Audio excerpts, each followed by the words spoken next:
Okay, when are we going live?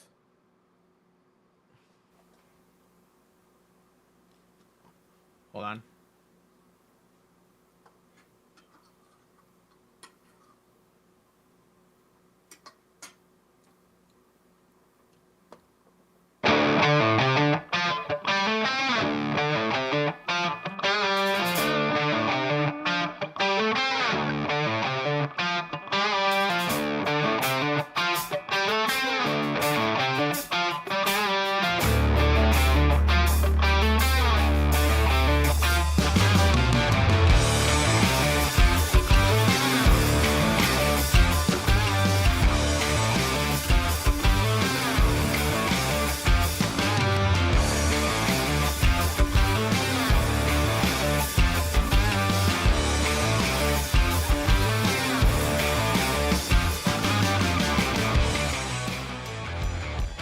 Good evening, everybody out there. Welcome to a Functional Idiots broadcast of the Minnesota Twins at Kansas City to play the Royals in an AL wildcard matchup. Now, both teams are currently in a wildcard spot, but if one of them starts to go on a losing skid and the Detroit Tigers start to go on a winning streak, that might be a different story. As it has always been the past broadcast we have done, I'm here with my friend Andy. Hello, everybody. Thanks for tuning us here on this Saturday evening. So, as I mentioned, both teams fighting for AL wildcard spot. What do you need to change the video resolution? I don't care about the resolution.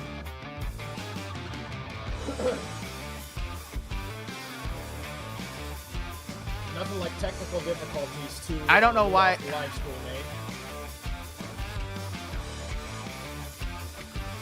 Okay, what's your problem now?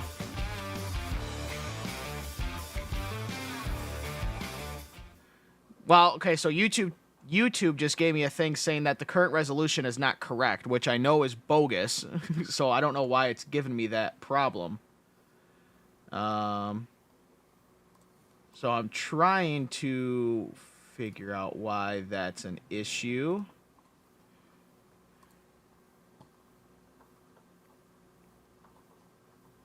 The current resolution is not 2560 by 1440. Oh. I bet I know. I know. Yep. I know how to fix this.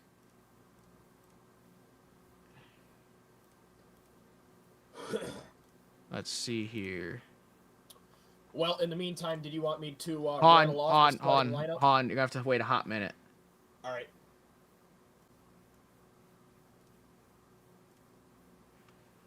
Okay, hopefully everything's back to how it was. Yes, everything's fine now. Okay, so the problem is that my OBS studio I had accidentally set for 4K, and because I put it down to ultra low latency, which means there's not much delay between when we talk and when YouTube, you would hear it on YouTube, it doesn't support 4K, and so I had to change it from 4K down to regular 1080p, which is fine. Nobody needs to see 4K of just a scoreboard, two idiots talking in a picture. So, yeah. But as I stated, both teams in a wild card spot. Yesterday, these teams did play, so I believe this is the second game of this, little series or whatever you want to call it. Let me make for sure of that. No, that doesn't tell me anything, MLB, but thanks anyways. All right, let me just do this.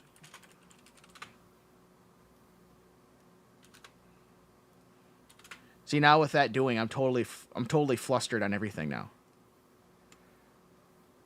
Okay, so yes, this is the second game of 3 between the Twins and the Royals. Yesterday, the Royals won 5-0, which was big for them to keep, taking very big steps away from the Detroit Tigers in the wild card race. Not so helpful for the Twins. Now, thankfully for the Twins' sake, the Tigers forgot how to play baseball and lost against the Oakland frickin' A's yesterday. And so that wasn't a big hit for them losing to the Royals.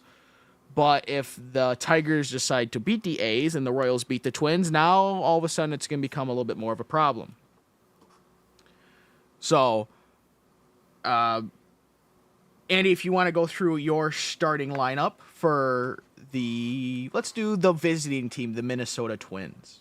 I was also thinking the same thing.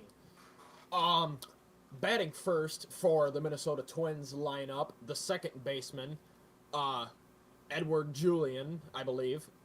Second, the left fielder, Trevor Larnach. The batting third, the designated hitter, Jose Miranda. Batting fourth, the right fielder, Matt Wallner. Batting fifth, the third baseman, Royce Lewis. Batting sixth, the shortstop, Brooks Lee. Batting seventh, the catcher, Ryan Jeffers. Batting eighth, the first baseman, Carlos Santana. And batting ninth, the center fielder, Deshaun Kearsley Jr. And on the mound today, it is Bailey Ober, the right-handed pitcher. He has his record this season of 12-6, pretty solid. 3.95 ERA. It is a little bit inflated, but he does have 155 punch-outs this season.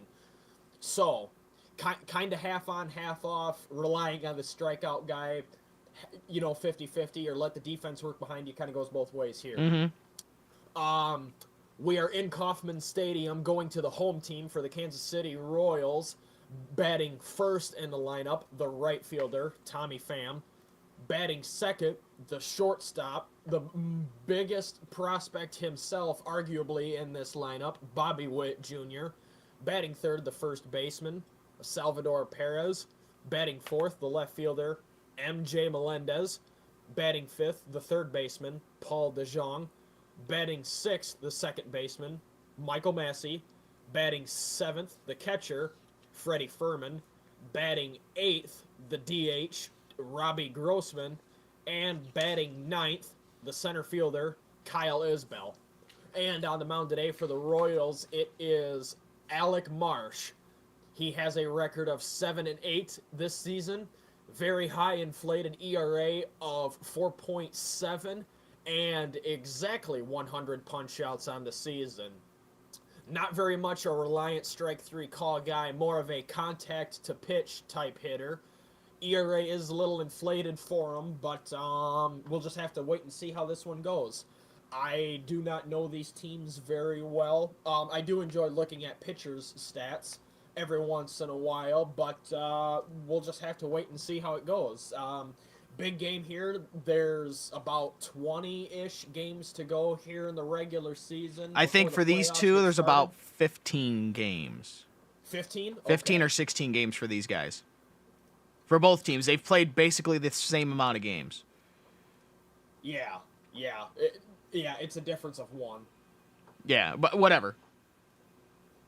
You said the prospect for the Kansas City Royals, the shortstop, Bobby Witt Jr., and he's been hitting pretty good this year. He's rocking a 337 batting average and a 996 OPS, so he knows how to get on base, and he's getting on base pretty often. So, because hovering right around that 1,000 mark for OPS, that's pretty good. Solid. That's pretty solid. So, so if he comes up to bat 3 times tonight, one of those 3 times he's getting on base, more than most likely, batting with a 337 average. Yep.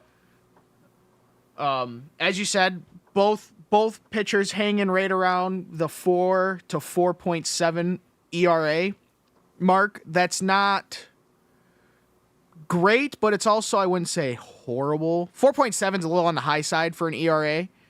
I don't know. Yeah. I didn't see how many games Marsh has played, so it's hard to say for those 100 punch-outs, like you said, versus Ober's, what did you say, 155 or 165? Ober's got 155 punch-outs. 155, okay. His ERA is 3.95. Yeah. That's not terrible at all. It's pretty close to league average. Yeah. I don't know what the league average is this year, but I know that 3.95 is pretty close either way. Well, let's see what the old league average is for this year. The league average is... You're not telling me anything. Thanks a lot, Google. You are horrible. The average is right around 4.25, kind of hanging around right around the 4.0 mark. So he's right at average. Yeah. They said kind of fluctuating. Like right now, it's at 4.11 this year, so he's just below average. So he's an average pitcher if you go by ERA stats, right? Unlike the Twins' pitcher, or I'm sorry, the Royals' pitcher. I got my pitchers mixed up there. Royals pitcher, Mr. Alec Marsh, 4.7. That's a little on the high side for a starting rotation pitcher. It is. Yeah, probably bottom of the rotation. Probably. Don't know how deep they are going in the rotation this year. We don't live in Kansas City, so it's not like we know all the freaking players. All right, people. Yeah, or Minnesota. Yeah, exactly. These teams are in our division, but we don't know them very well because, well, why would we pay attention to them? Yeah, right. Exactly. I mean, we didn't even know until 2 or 3 days ago which game we were going to be doing because it was either this or the battle of the laundry detergent between the Red Sox and the White Sox. Yeah. And then after I sat and thought about it, I was like, well, because I thought it was going to be Red Sox, White Sox because we're obviously in Michigan, close to Chicago. We're like in between Chicago and Boston, right? Well, then I thought about it for a moment. I'm like, well, actually, the Twins and the Royals are both in the Tigers' division. So that makes sense why our Fox affiliate would be playing this game. Exactly. Yeah.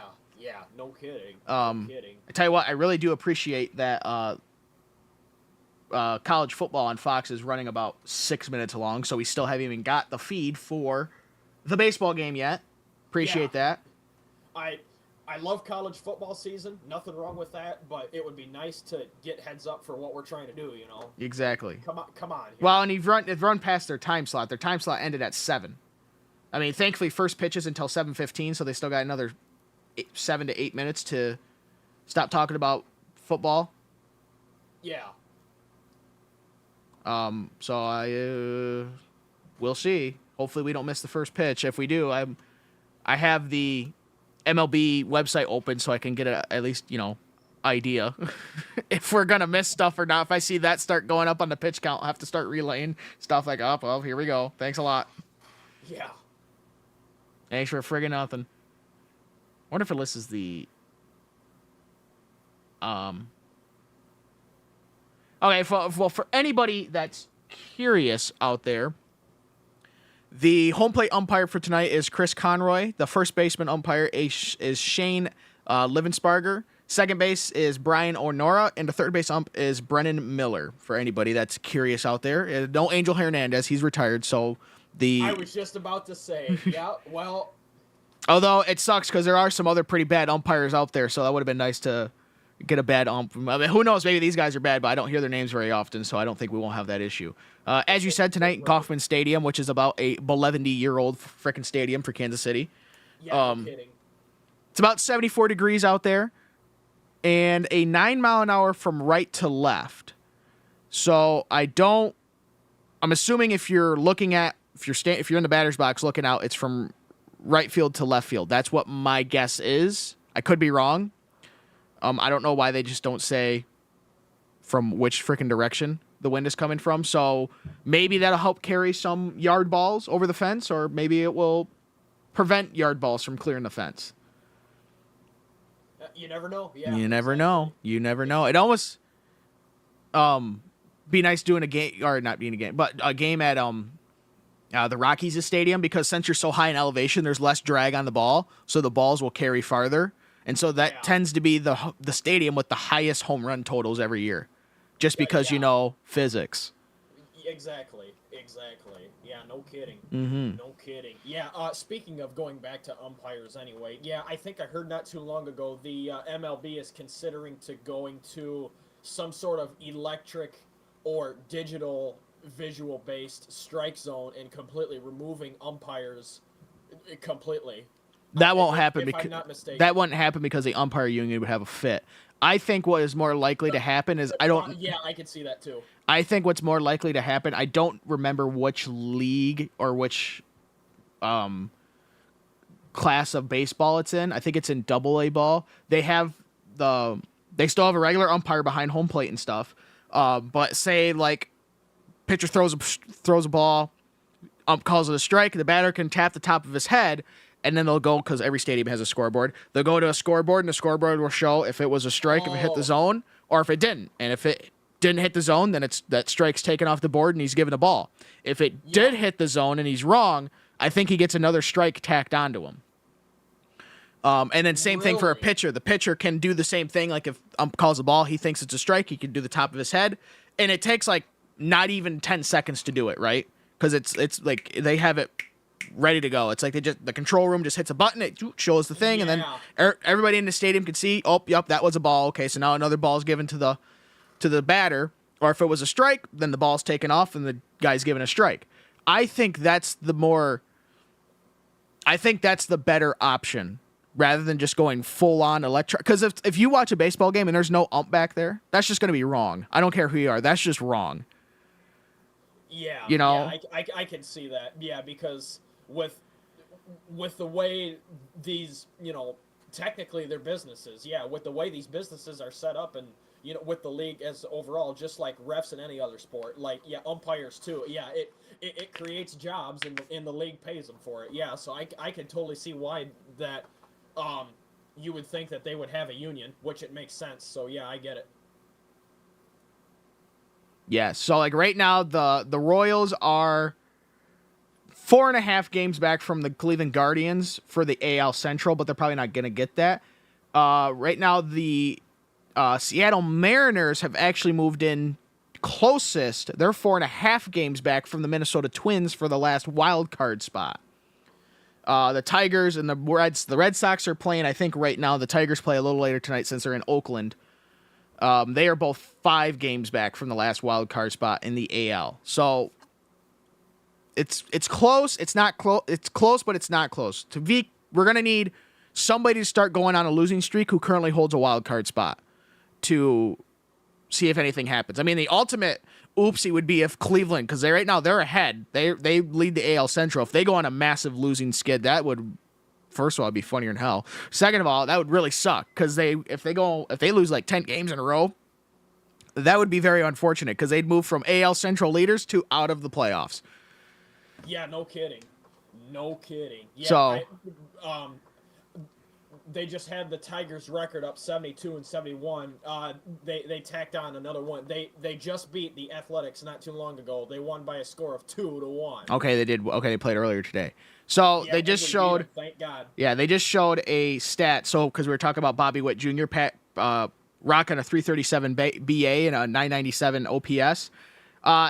This season, his 337 batting average ranks first in the AL. He has 118 ribeye steaks. That's first in the AL. He has a 606 slugging percentage. That's second. His 997 OPS. That's third in the AL. Wow. And he has 28 stolen bases. Oh, so he can also run because that's fourth in the AL as well. So yeah, he's pretty freaking good. See if he can keep that going tonight for the old Royals. To help the Royals, even possibly take the AL Central. They're not that far behind the Cleveland Guardians. Yep. And obviously, if you take the Central, I believe you get a first round bye. Because you have the wild card games that start off. So, and I don't even try to understand the NFL's or the MLB's playoff system because I just don't. Yeah. Like the NHL is the only one that's really freaking easy to understand, right? Yeah. 16 teams make it, 8 from the West, 8 from the East. First you have, of course, now they also do the divisional crap too in the wild card, but it's a little bit easier to understand. Yeah, exactly. Beforehand, when it was 1 versus 8, 2 versus 7, 3 versus 6, that was really freaking easy to understand. That was. They need to go back to that. I wish they would. Yeah, it just everybody stay in your own conference until it's the finals. Was he a bastard like, good grief. Yeah, no kidding. Now they do all the top 3 teams in each division. You've been down by a fire already? The final 2 spots are you smell like fire. wild card up for grabs. That's it why. can go 2-0, 1-1. You're gonna want a big blaze there. It's 0-2. pretty You windy. never know. Unless that wind can block, Based that hill on how can block the season's wind. played, but yeah. Because it's coming out of the north, so you got nothing to stop for it. the MLB, it's much more complicated. Yes, it is. So we got first pitch I'd say about less than a minute, as it is 7:15, and usually YouTube TV, because that's what we use to broadcast this, so we can both watch the game at the same time. It's usually a little bit behind, like about a minute behind real world things most times. So hopefully we can get the first pitch rolling here, and that much pregame considering college football had to run 10 minutes past for whatever frickin' reason.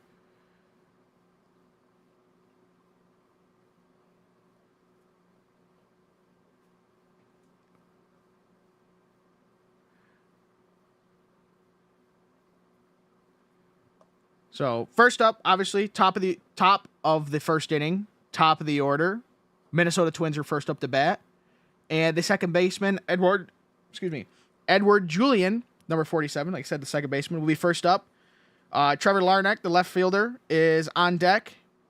And Mr. Jose Miranda, the designated hitter, is in the hole. As we said, Alec Marsh is on the bump. He has started in 22 games this year.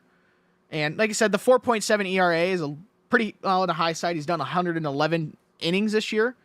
And the first pitch he throws is outside, but Mr. Julian swings at it, so it's 0-1. Just a heads up, you're all of a sudden really, really quiet. I was talking and I wasn't saying anything. How am I quiet? There we go. You know what? You know what happened? Now you're good. You want to know what happened? So I have a mixer here as Julian swings at that one. That was a really nice pitch. I have a mixer here, and I had muted it because I was being bothered at the time, and so I muted myself. Well, when I unmuted myself, I hit the wrong unmute button. Oops. All right, we're good. Anyway, So we're good now. Action. Next pitch, that's one's low. 1 and 2. That was a curveball. You remember that first game we did? The first game that we did a broadcast was the Braves at the Mets, I believe it was. And Yeah, it as was that at one Citi Field. as that one's fouled away. And I don't remember who the Braves' pitcher was, but man, he had the nastiest curveball I think I've ever seen. My gosh. I mean, he was just disgusting. fooling everybody with it. It was great. It was an unbelievable curve. The amount of break it had was what made it so spectacular. As that one is inside for a ball. 2-2. I think he might have actually. Unless fouled it hit that one him. off. I guess they say it hit him. It looked like it. Apparently, it hit his bat, so that actually was a foul. All right, so we'll say it's a foul. 1-2. All right. Never mind. My idiot here don't Pretty know good crowd nothing. tonight. As speaking of another foul, he fouls that one away. A 4-seam fastball. Yep. All right, and we'll see another. As always, Andy is running the scoreboard for us. So if you have any complaints, don't yell at me. That's right. That's right. I could have made it really difficult on you. There's actually a setting to actually turn on the pitch clock Yeah, that would have. and to run the pitch clock as that one is lopped into left field. Base hit. So that's a base hit for Mr. Julian. That's a single.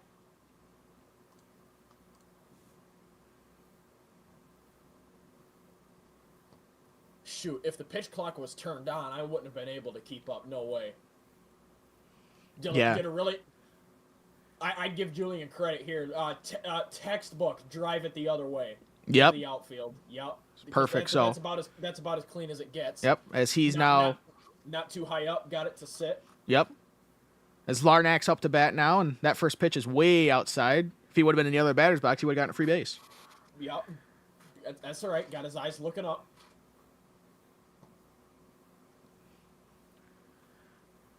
Julian on first. He, of course, put the oven mitt on. Looks like he's out there ready to make cookies. Yep. Does he lead off? That's a nice strike right at the bottom of the zone. 1-1. Right down the middle. Freeze fastball.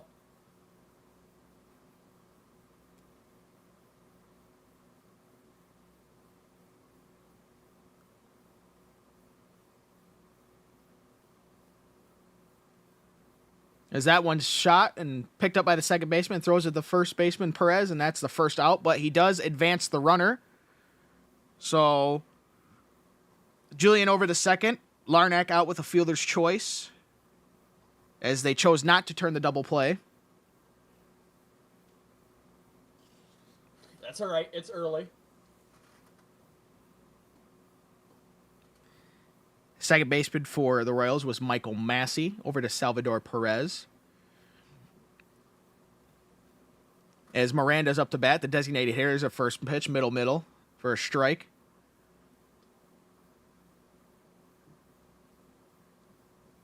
.300 batting average, 48 RBIs. Not too bad. Not too bad at all. Not too shabby. The 0-1. There's another one, and that was pretty clearly a strike, but they're going to call that a ball, so it looks like we got some questionable umpiring going on in the first inning already. Wow. I mean, that was a whole ball inside the zone. That wasn't even close. As the crowd murmurs over that one's inside. Clearly inside. I don't even know how you call that a ball. That was very clearly a strike. But he fair and square dotted the corner, too. I know. And like I said, it wasn't like it was questionable, like he just nicked the zone. I mean, the whole ball was in the zone. It wasn't even freaking close. As that one was way upstairs for another ball. 3-1, even though it should be 2-2, but hey, whatever. It's 3-1. Well, yeah.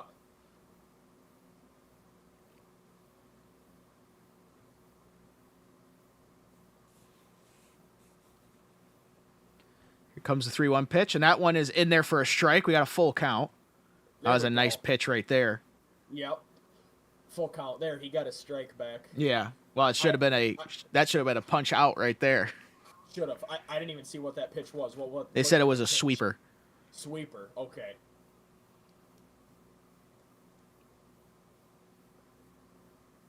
Sweeper. Yeah, looking like the Boston Red Sox out here throwing sweepers and cutters. Julian still on second base. Here comes the full count pitch, and that is in there for a swinging out strike. Wow. Doors. Absolutely buckled him. That's right. Was that another sweeper or curveball? That does look like a sweeper. Yeah, looks like another sweeper. I saw the thumb and the pointer finger grip on the ball on the replay there, and pretty textbook. Yeah, not surprised he went back to it.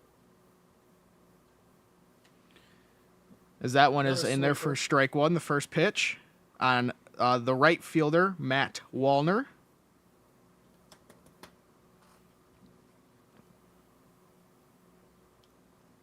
That one is inside for a ball.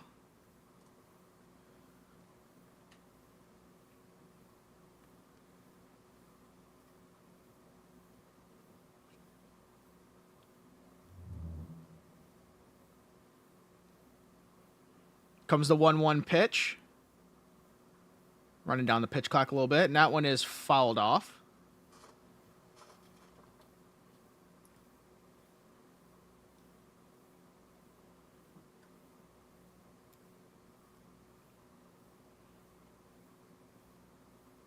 If you live in Kansas City, you might want to show up to the baseball park, because right now the 50-50 is at over $70,000. So you could go and buy a new car. And there's a hit by pitch. Wallner got hit in the left kneecap. That ought to hurt like hell. I must say, the scoreboard at Kansas City, pretty awesome. Huge scoreboard in the shape of the badge, whatever you want to call it, ribbon, banner. Huge. It's a nice detail.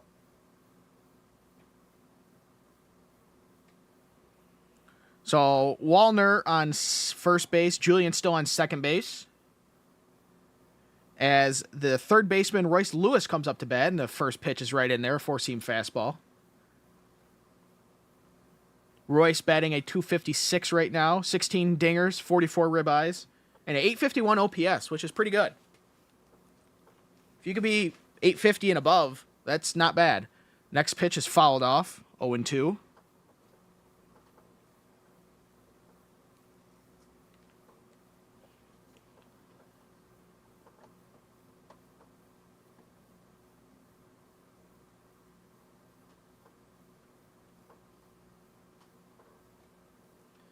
As Marsh is going to throw the 23rd pitch of the inning. That one's way upstairs.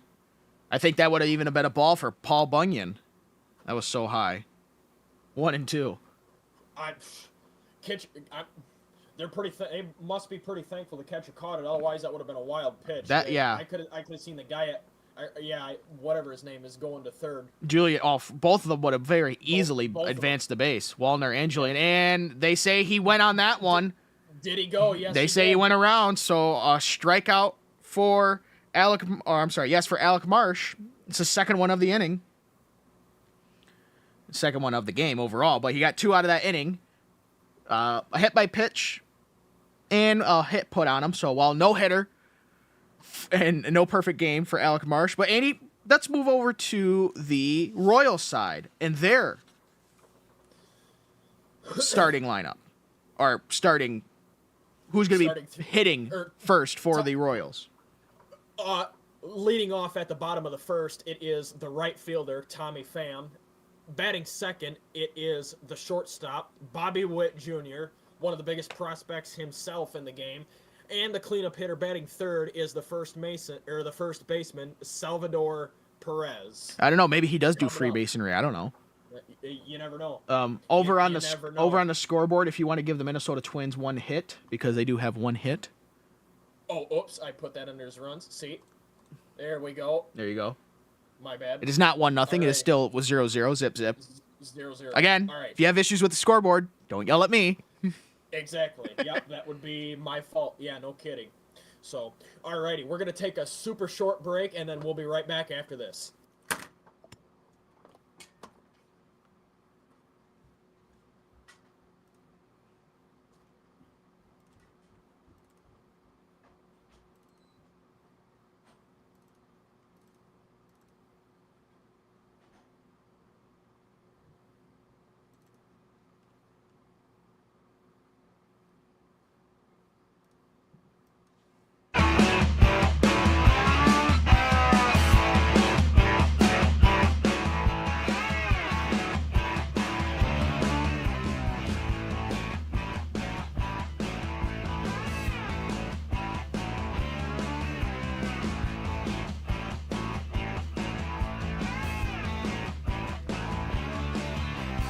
So as Andy said, that's the wrong slider. As Andy said, Tommy Pham will be up first to bat for the Royals. Bailey Ober is on the mound for the Twins. Pham is the right fielder. And that first pitch for him is a ball.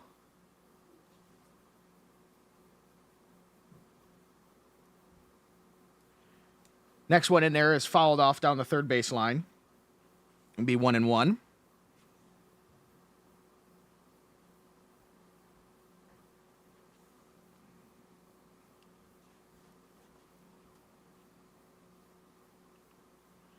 The 1-1 pitch to him is in there for a strike, 1-2. That's a nice one right on the outside. Painted the outside.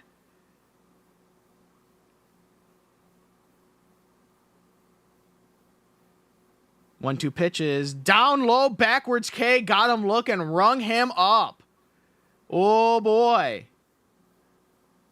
That did not even hit the zone at all. Didn't even clip the zone. And they gave it to him.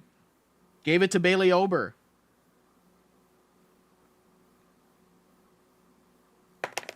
So Ober with one punch out on the first batter, a backwards K.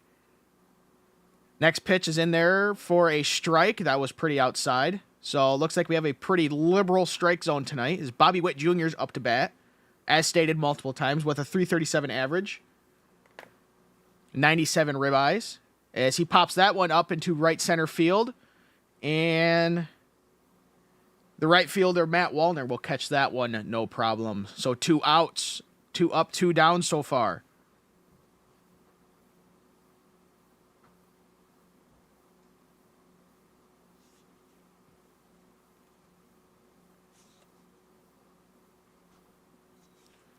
As Salvador Perez, the first baseman, comes up to bat for the Royals. .271 batting average. That first one's in there for a strike. Oh, Andy, you missed out already, man. You missed out big time.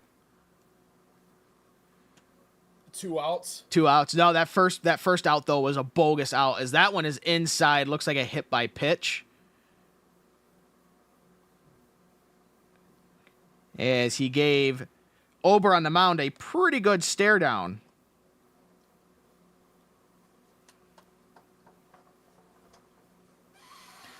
Looks like Ober just lost the handle on that pitch a little bit. Yeah, I slipped can't out a imagine it little was bit. intentional because of the one in the first inning. Because why would you throw at the first baseman? Yeah, no. You know, it doesn't make a lot of sense. So one on for Kansas City. Perez is on first, where he usually hangs out the rest of the game, so it's all natural for him. Other than this time, he's not wearing a glove; he's wearing a helmet. As Melendez is up to bat, as that first one is a swinging strike. What were the first 2 outs? A pop out and a backwards K. A backwards K for Pham and a pop out for Bobby Witt Jr. Got it. Pop out to right center field. So next one's popped up in the air, foul. 0-2.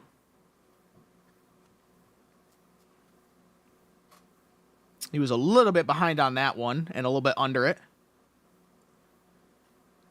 So as we have a pitcher's count, 0-2. Can do whatever he wants. That's within right. reason. As that one is also high up, and Melendez is going to pop that one into the back screen. Good battle. Mm-hmm. That one was actually a ball, so he could have let that one go by, but, hey, you know, he's playing the Bee Gees right now, so, hey, go for it. Yep. There's another 0-2 pitch, and that one is just flung off the bat, and they say it's a fair ball, and he's out right to the first baseman. And just like that, the first inning is gone. As Melendez grounds out to the first baseman, Carlos Santana, and the Twins will come back up to bat, starting with the shortstop, Brooks Lee. On deck will be the catcher, Ryan Jeffries, and in the hole is Carlos Santana himself, the first baseman. Alrighty. Still got a long way to go. It's anybody's game. Mm-hmm.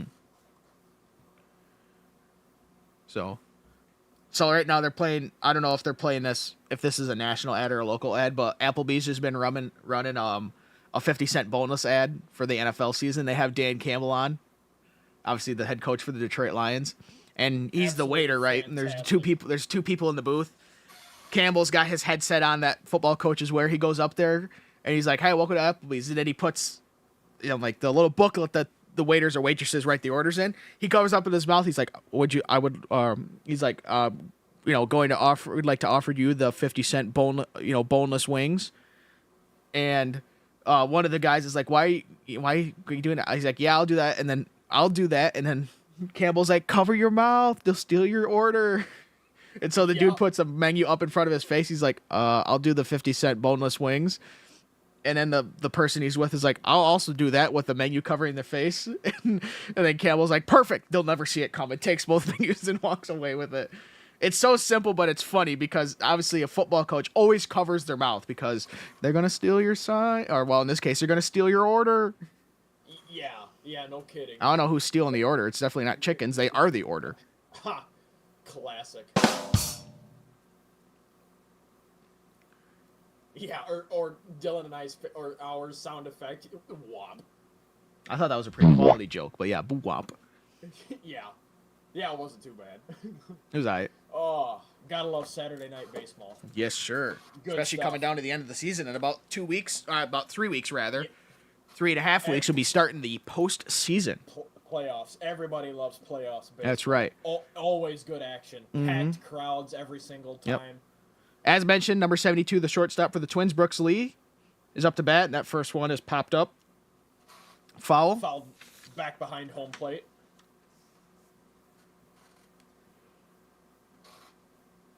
So he's 0-1.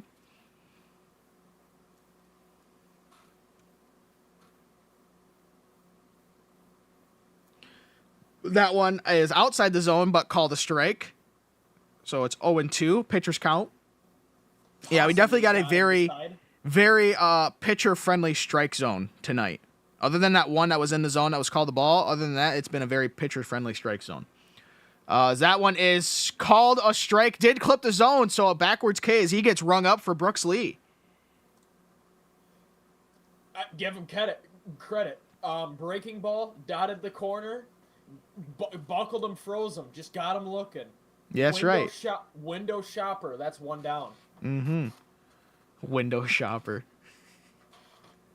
I mean, hey, that did clip the zone as Jeffers comes up to bat. Ryan Jeffers, the catcher, as he fouls that one off down the first base line. He currently is with a 237 BA, 20 dingers, and 59 ribbies. As he swings, reaches and swings for that one. That was a pretty good sweeper. 0-2, pitcher's count. I must say, his sweeper has quite the break on it. Mm-hmm. Good amount of movement. He's got a lot of guys with that so far tonight. As the 0-2 pitch in, did he go? You say no swing. No, he did not. He held up. 1-2. That one was even farther outside. They're just trying to make him chase right now. Yep.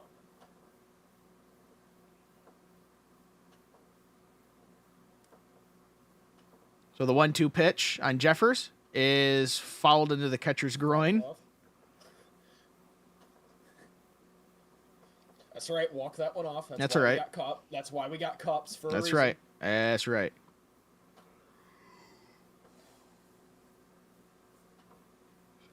I don't know how much of the Tigers you watched this season, but this Royals pitcher looks a little bit like a Matt Vierling. Would you kind of see? I've watched zero Tigers game this year because we don't have Bally Sports Detroit on YouTube TV. Oh, gotcha. And since they aren't very good, they don't tend to get very many national games. So, yeah. The one time I know they did get a national game is because they played in the Little League Classic against the Yankees and frickin' won, unbelievably. And I was busy during that time, so I didn't get to watch it. As the 1-2 pitch to Jeffers was popped up behind home plate. Foul.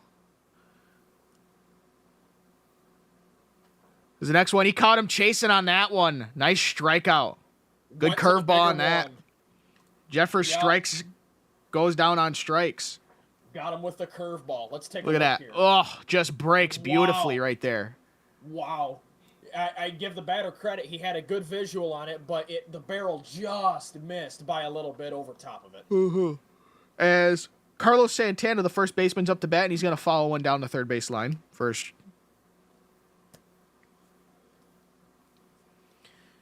He's going with a 236 BA, 20 dingers, and 60 ribeye steaks, a 747 OPS. So he's a friend of Boeing's right now. As that one is in there for a strike. Very questionable. Pretty freaking low. Not even close to the zone. Wow. As Santana's had some words with the home plate umpire, and he's going to take his timeout, one and only timeout for the at-bat. Let the ump sit and think about that bad call. That was horrible. I mean, that wasn't even close to the zone. So the 0-2 pitch, although it should be 1-1, is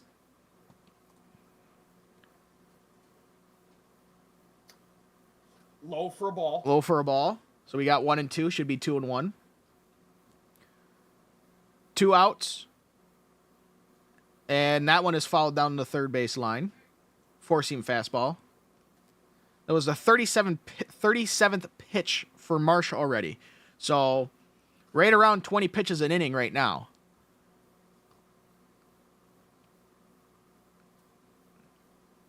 As the 1-2 pitch comes in, and that one is inside and low for a ball. So now we're 2-2.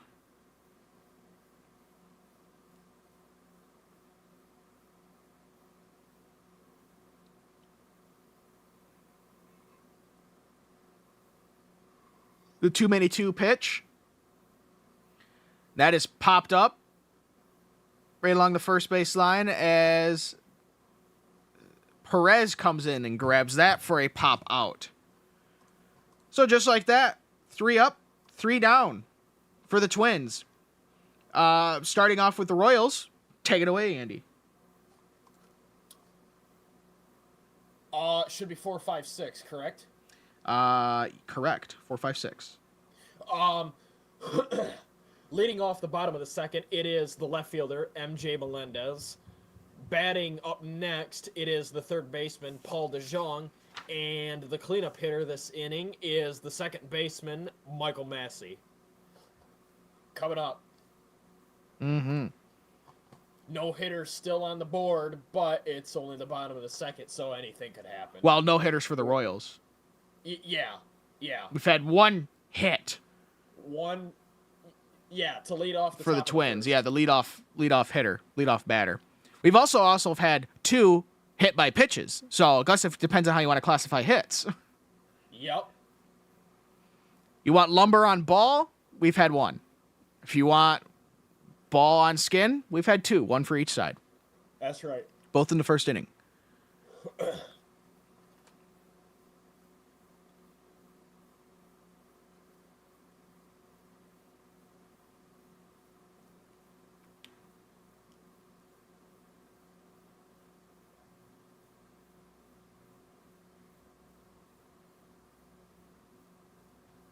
Waiting for the old commercials to run through. I mean, we're not good enough to fill in time here, all right? Jesus, we're poor bastards here. They have full-time jobs doing something else.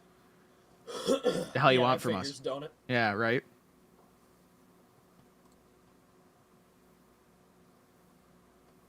Yeah, when you went up to go to the bathroom, I'm presuming, or whatever you did. Correct. No one was running the scoreboard, and I was just about to go and open it, but I remember the last time we both had the scoreboard open, it started bugging out, and so I didn't want it to do that. So I was like, you know what? Nope, I'll just let it be. He should be back here in a minute. And you were. Live commentary it. Yeah, I'll just, radio network it style. So. Yep.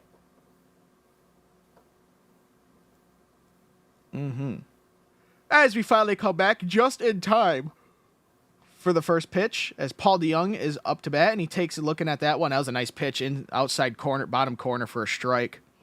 There we go. 234 average, 24 yard balls. The next one is strike. I think he just was above that one. That was a nice changeup right there. He's already down 0-2.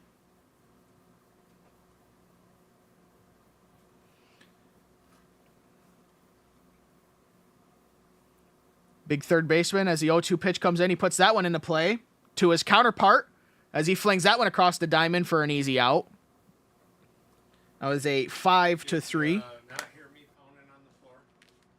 It's done now. What did you want? No. What did you want? What is Coming up next, for it fuck's should sakes, be you don't Paul know how to do that DeJong, with the her? third baseman. No, she wasn't here.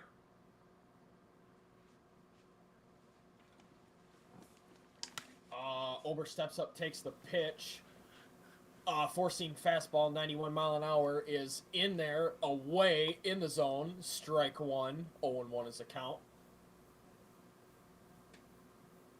Next pitch is outside, goes back to the fastball. That is 1-1. Thanks for taking over. I got rudely interrupted because someone doesn't know how to put a cone on a dog without about 15 other people's help. As that one is fouled back into the catcher. 1-2 for Massey. I believe that one hit him in the groin as well. It hurt like hell. So I didn't see. Did DeYoung grounded out to the third baseman? That's right. Yeah. As that one is in the dirt, and for an easy out. 2 up, 2 down. That's right. So a soft ground out for Michael Massey that the catcher picked up.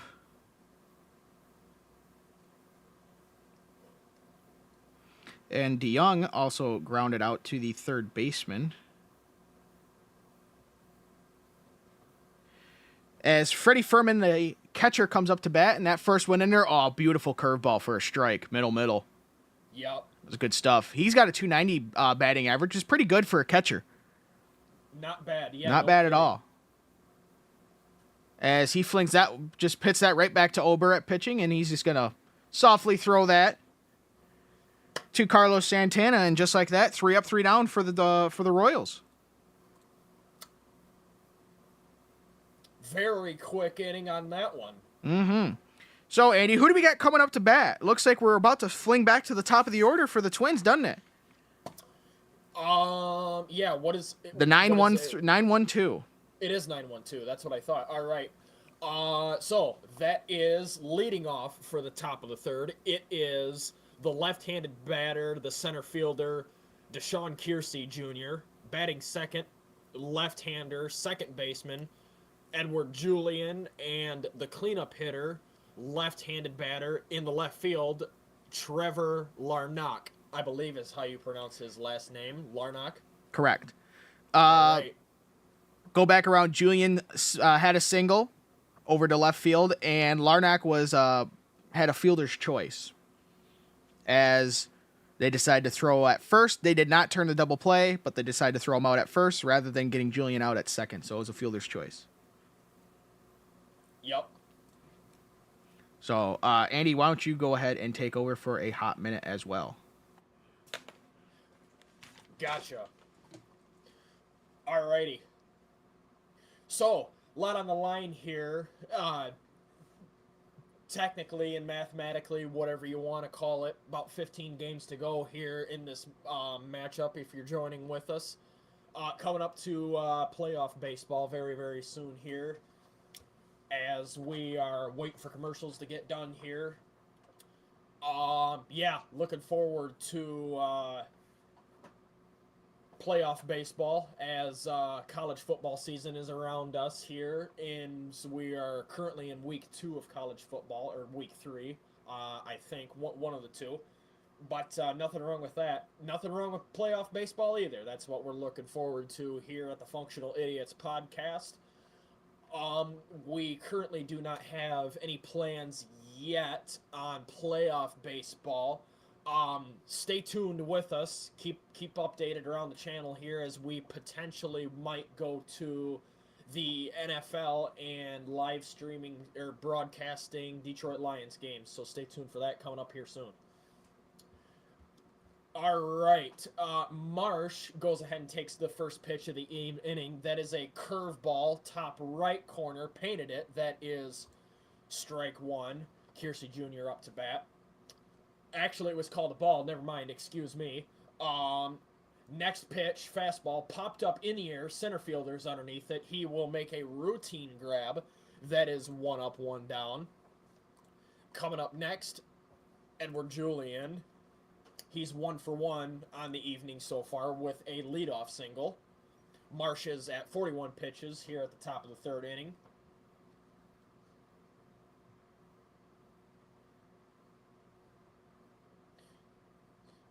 Oh count. Marsh kicks and fires. That is a curveball in the dirt for ball 1.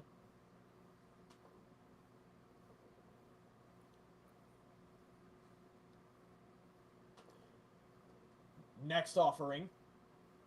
Changeup in the dirt this time. Down low. That is now a batter's count of 2-0.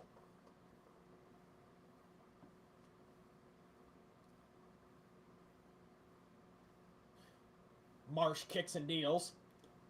Curveball middle. In there for a strike. 2-1 the count now.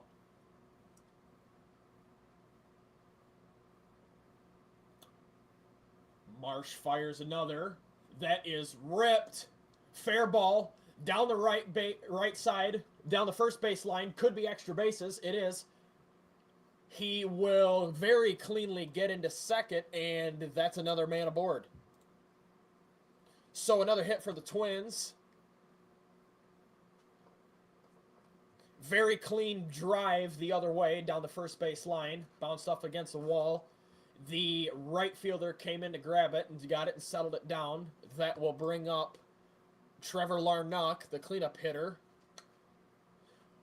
Go ahead run is in scoring position now. Marsh kicks and fires. That is a sweeper that paints the corner for ball 1.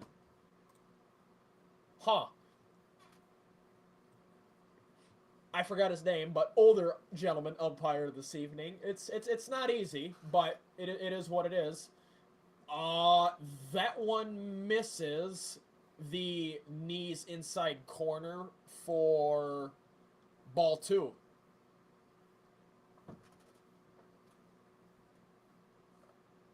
Trevor Larnach grounded out his first time. Marsh fires upstairs. That is a fastball. That is 3-0.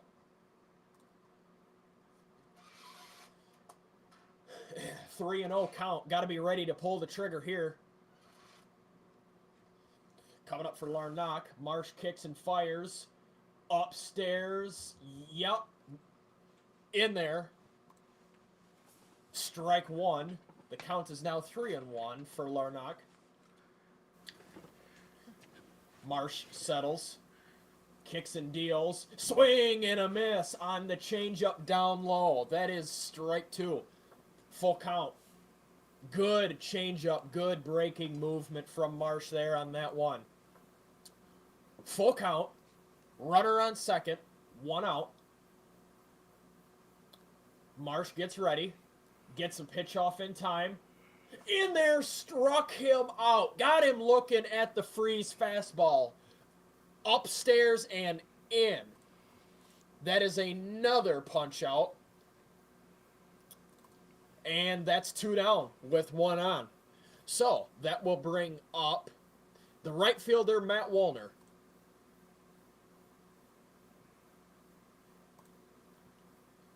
Jose Miranda, pardon me. As first pitch curveball is in there for a strike.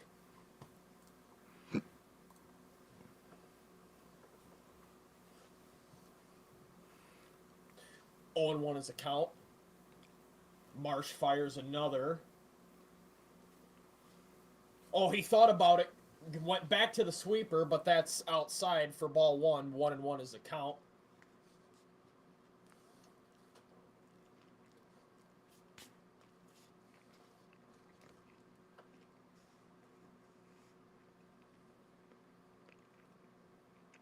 Marsh eyes over to second. Looks back. Fires. Sweeper is in there, middle. That's strike 2. That was a beautiful pitch. It looked like a fastball, but it had the breaking of a sweeper right in the middle. Froze him, buckled him. 1-2 the count. Mm-hmm. You can keep going, kid. You're doing a good job. Oh. All right, that one is ripped and fouled off. That was a curveball. Looked like middle. He was on it, but he was too early. Little too anxious on that one. Fouled off down the third base line, but we'll see another.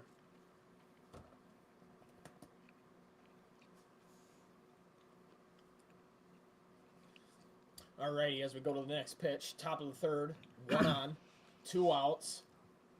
Ripped down the first base line. That's going to drop for a base hit. That's fair. 1 run will score along the wall. Is he going to third? Yes, he is. The throw. Safe. Not in time. Absolute Safe. beauty. And an RBI triple for Jose Miranda.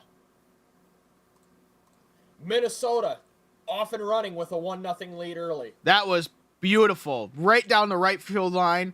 Just in there. Right into the corner.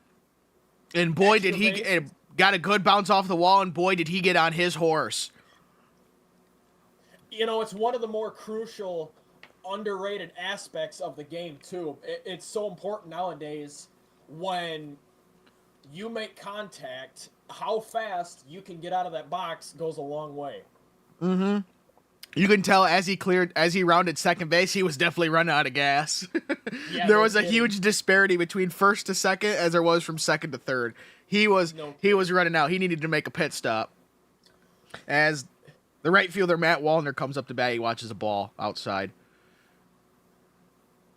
Oh! Another beautiful strike in there. Got him swinging on this one. Breaking ball, curveball. Yes. Middle.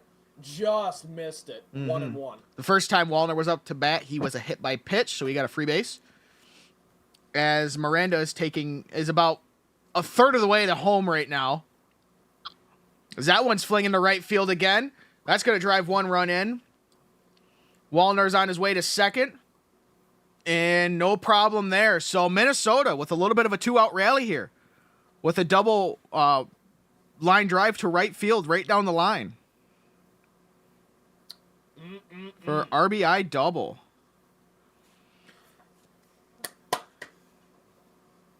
That was a good one right there. Saw it all the way. I mean, look at that. Miranda was like halfway home by the time the pitch was there. Like, good Lord. Yeah, he could walk to home plate at that point. Yep. So we're going to have a And, little bit of a congregation at pitcher's mound right here. The skipper's not happy. Yep. So trying to get him to settle down. I mean, he's at 60 pitches. Like I say, he's been averaging 20 pitches an inning. I mean, that's too much. That's way too many pitches per inning. Yeah. If you're going to go deep at all. And, of course, if you get a starting pitcher past the 5th inning, that's freaking unbelievable in this game. Stupid. We have seen pretty consistent foul-offs from Minnesota to extend the at-bats and have quality at-bats for, that's going to, go into effect in this one. Yes. As Lewis swings and misses at a sweeper for strike one.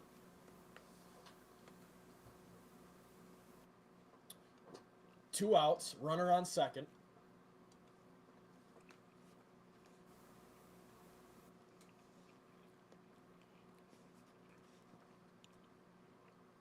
Sweeper misses down low for ball one. That'll even the count. Sorry, I'm currently eating my dinner, so. That's all right, not a problem. Good thing I already ate mine. That's right. I didn't have that luxury. That's all right. Marsh kicks and fires. Fastball middle, popped up in the air towards center field. The center fielder will come in. He will wave off the second baseman. He's got it for the catch, and that'll do it for this inning. Yep. A rough third inning for the Royals as they allow 2 runs and 3 hits as we go to the bottom of the third. Mm-hmm. Kyle Isbell bailing out the Royals, as he said. They got the Twins got the bats rolling into the bottom of the third. Two runs with 2 outs. Yeah, very, very nice quality. So as for the Royals, we have the 8-9-1. Andy, who is the 8-9-1 for us? Leading off is the designated hitter, a switch hitter, Robbie Grossman. Batting next in the 9th spot, left-handed batter, center fielder is Kyle Isbell. And rolling over to the top of the order is the cleanup hitter, right-handed batter, the right fielder, is none other than Tommy Pham. So, let's see how the Royals respond here, looking to do some damage themselves. And they are still looking for their first hit of the game. The Royals are down 0-2. Minnesota has 4 hits in this ball game so far. Yeah. No kidding. Yeah, the bat. I mean, if you just compare the amount of fouls, the Twins are. I don't even think the Royals have. I don't even think I could count the amount of foul balls they have on 2 hands. I think I could count it on 1 hand for the Royals. I mean, the Twins have got to be double digits when it comes to foul balls. The Royals they're just not active bats tonight right now. Yeah, so far, yeah. No So, kidding. but it's only the bottom of the third, not even a third of the way through this ball game. Exactly. Yeah, no kidding. Yeah, if the Royals can start losing like this and the Tigers keep winning and Parker Meadows keeps shining, hot dang, we might just find ourselves in a playoff spot. Hey, we can't always expect 9th inning 2-out Denny grand slams, all right? Well, yeah, go ahead grand slams like Parker Meadows. Yeah, no kidding. Yeah, that was something else against the Padres. My gosh, that kid's finally getting it, thank God.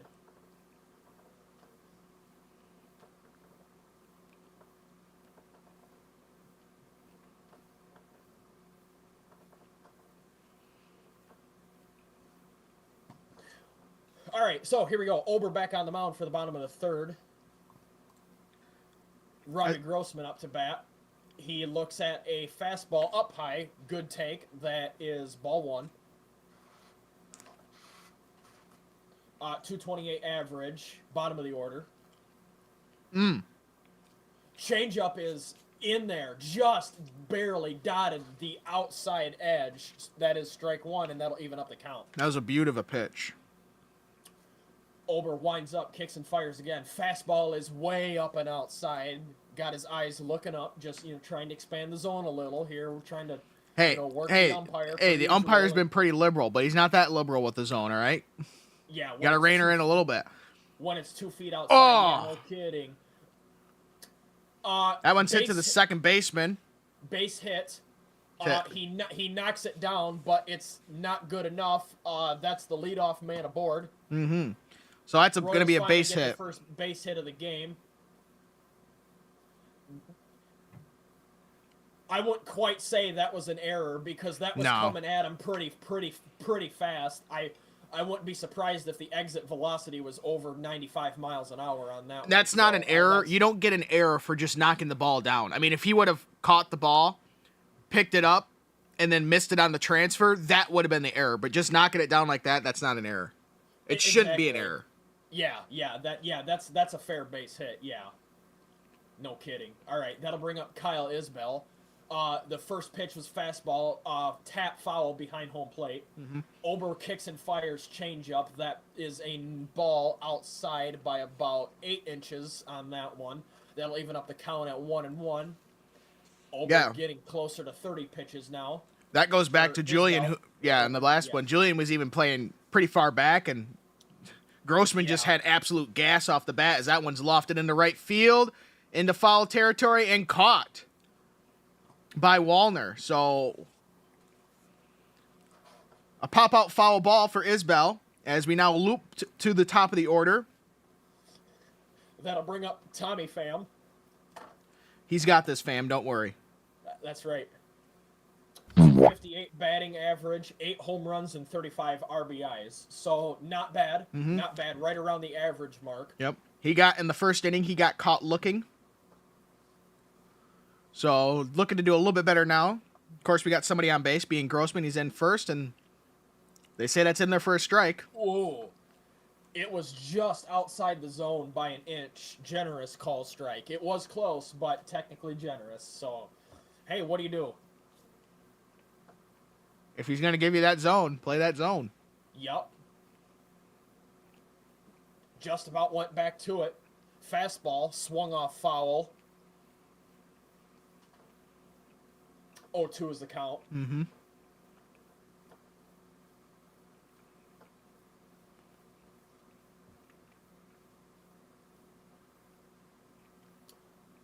'31st pitch of Ober this evening. Ooh, thought about it. Did he go? They say no. He did not. He held up. That looked like possibly. I don't know if sliders in their arsenal. It looked a little bit like a slider. That's 1 and 2. They say it was a. They don't say. 1-2 the count. Struck him out. Got him with the changeup. So the third strikeout for Ober tonight. And Tommy Pham not doing very well, as that's his second strikeout of the night. So Ober's got his number, no problem. As Bobby Witt Jr. comes up to bat, best player in the AL, you could argue right now, at least when it comes to standing in the batter's box. He popped out to right field in the first inning. That one's in there for a strike, fastball. I mean, look at those stats. First in average, first in runs, second in slugging, third in OPS, and fourth in stolen bases. I mean, just absolutely ludicrous. Yeah, and also no second kidding. in extra base hits with 81. I mean, just nuts. It is. As that one's way outside for a ball. Talk about developing into a complete player. Yeah.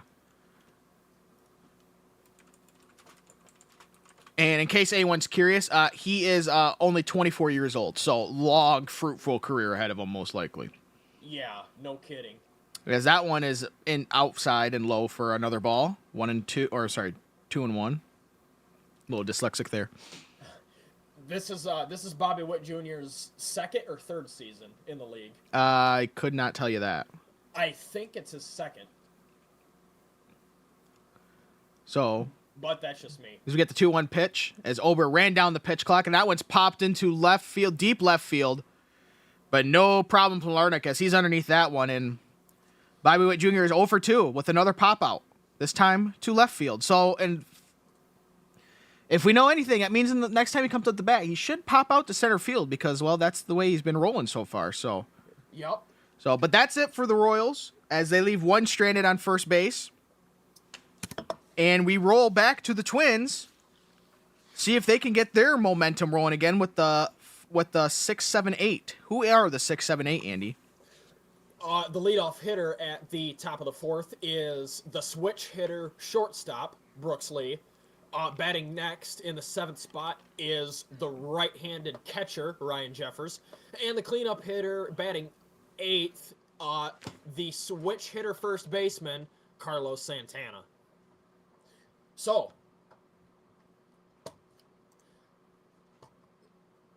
not the quickest inning for Twins pitching, but the bats are hot. They're looking to get back up there, looking to do some more damage. We will have to wait and see how it plays out here just as soon as the commercials get done. Top of the fourth. Marcia's pitch count has definitely been getting up there. Didn't get much of a rest, but, well, you got to do what you got to do. Sorry, I had to scoot off real quick again. That's all right. It's all right. Seemed like you were taking over just fine. Oh, yeah. Just we are fine. waiting for the commercials to get done here. That's right.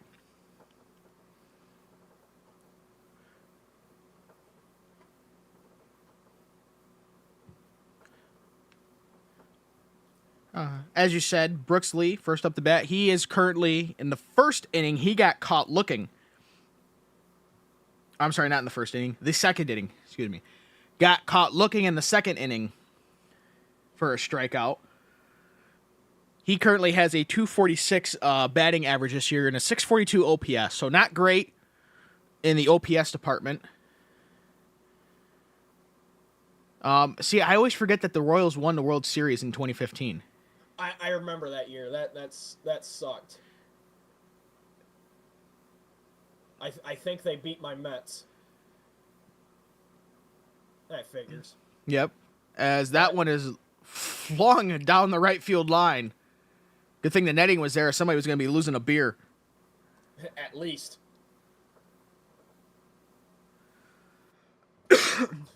I wonder how common it is for a stadium to have netting all the way down the baseline. I don't think I've seen another stadium like that. Yeah, true. As that has a good changeup. Got him chasing on that one, way low. Terrible swing. 0-2. Yeah, what is he looking at? No kidding. Good grief. He don't even know what he's looking at. He's, what in the hell? had to take his batter timeout. Had to settle it down. That's right. Comes the Mark 0-2 pitch, and that one is put into play to the second baseman and flung over to Perez for an easy out there. 1 up, 1 down. So Lee not doing so well as he grounds out to second base. He's 0-2 on the night. As Ryan Jeffers, the catcher, will come up to bat. He got caught at least swinging as he struck out in the second inning as well. So trying to see if we can get anything going here as he swings at that slider there for a strike. Textbook.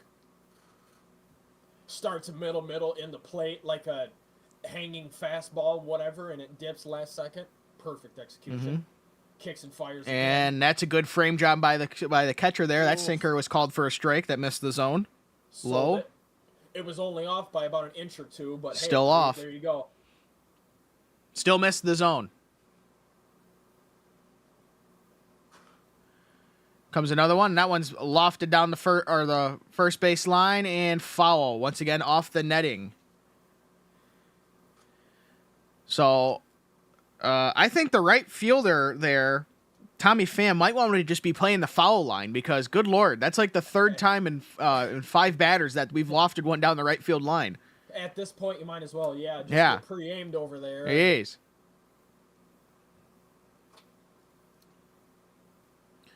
So the 0-2 pitch, we'll see it again since the last one was a foul ball. As Marsh runs down the pitch clock on that one, throws it in there. Down to third, cross the diamond over to Perez, and that's an easy out there. Another ground out for Jeffers as he's 0-2 and 2 down as well for the Royals.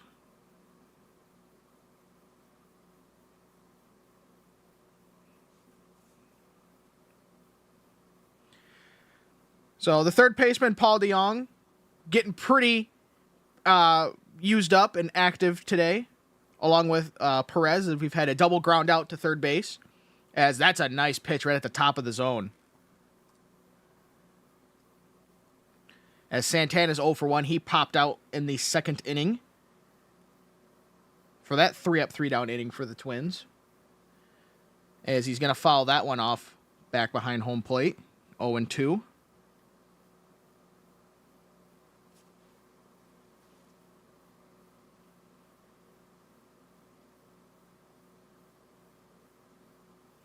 So the Twins looking to see if they can get a little bit more two-out rally magic that they had in the third inning, as that one's a ball. Didn't even make it to home plate before it hit the dirt. So it's 1-2.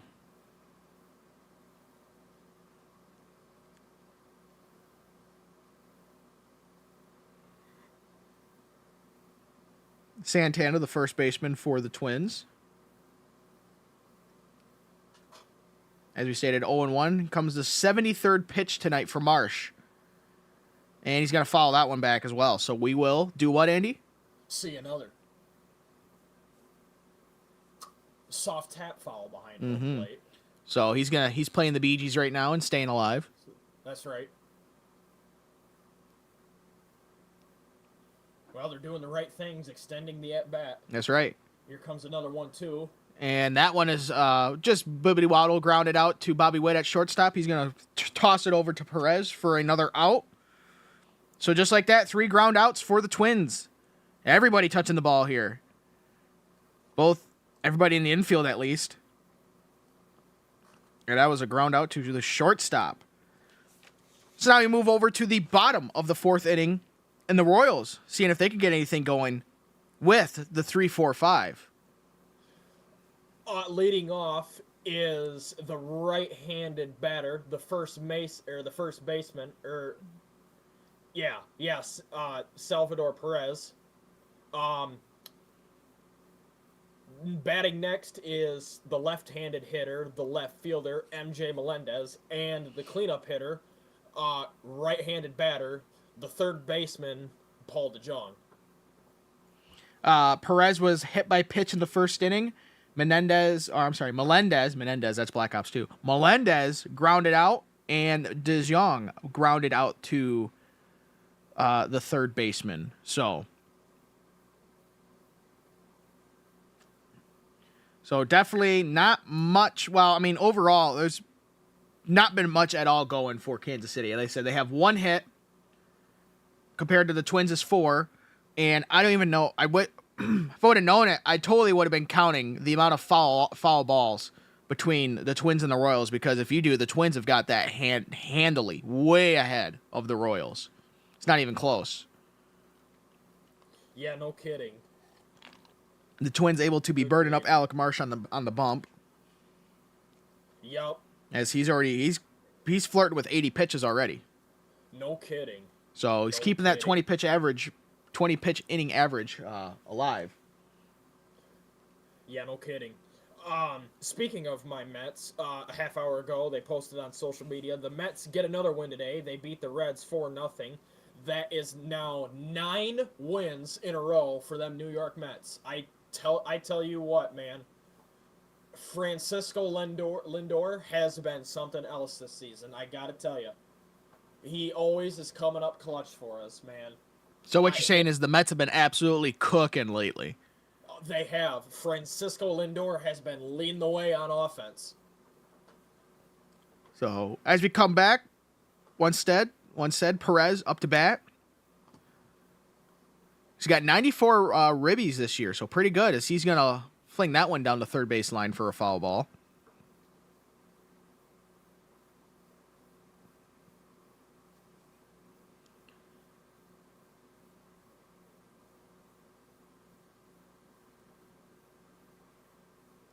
Next one there, got him chasing. Beautiful slider. Wow. That's the 0-2. Textbook. Got him swinging out of his shoes. As here comes the kick. That's another foul ball down the third base line, so we will see it again. I tell you what, Ober has been up there just doing his thing. That's right. And ripped. Perez staying alive. He's going to pop that one up for a foul ball behind home plate. So he's a big fan of the Bee Gees right now as well.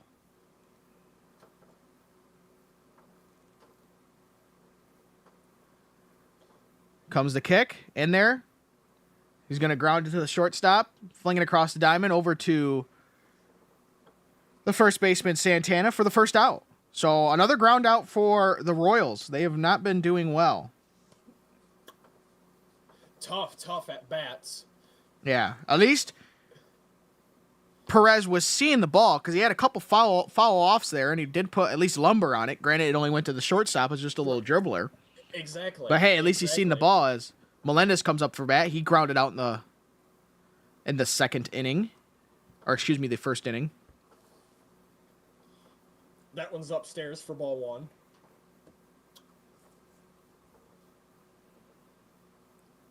Goes a leg kick. He's going to pop that one up down the third base line.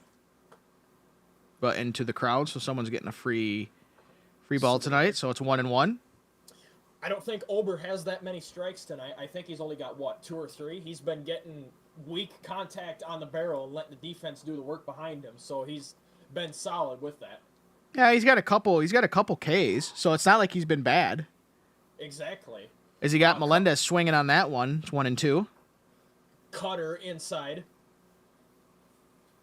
So as you see there, Melendez grounded out in the first inning. He's only got a 211 batting average, so yeah, I'm surprised they got him in the 4th spot for a 211 batting average.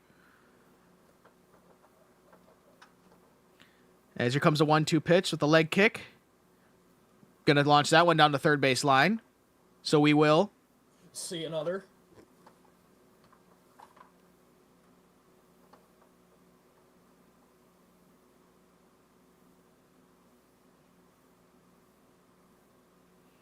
Comes a 1-2 pitch again. That one's in the dirt, way in the dirt. Barely cleared home plate, 2-2. He thought about it, but he held up. Yeah, he did. It looked like he was going to swing, and that would have been a horrible pitch to swing out. If that was me, I would have been so mad at myself because that wasn't even close to being a strike. Yeah, what are we swinging at here? Yeah, definitely would have been fooled on that one. Comes a 2-2 pitch. That one's way outside. Would have hit a guy in the right, in the other's batter's box. We got a full count. Changeup missed. Definitely not quite where he wanted that one. Not at all. Full count. Got him swinging inside pitch. Beautiful cutter. Struck him out. 4th strikeout of the night for Ober. Royals dugout is just shaking their heads. And not in a good way. As the third baseman, Paul DeYoung, will come up to bat. He grounded out to his counterpart, the third baseman, of Royce Lewis. So the Royals trying to start their own little 2-out rally magic here as he's going to look at strike 1. Fastball outside. Umpire says it dotted it. Everybody else says no, it didn't, but he got him on that one. That one just clipped to the corner. Another 4-seam fastball, 0-2. Quickly, pitchers count. Ober's up here just commanding away. Yeah.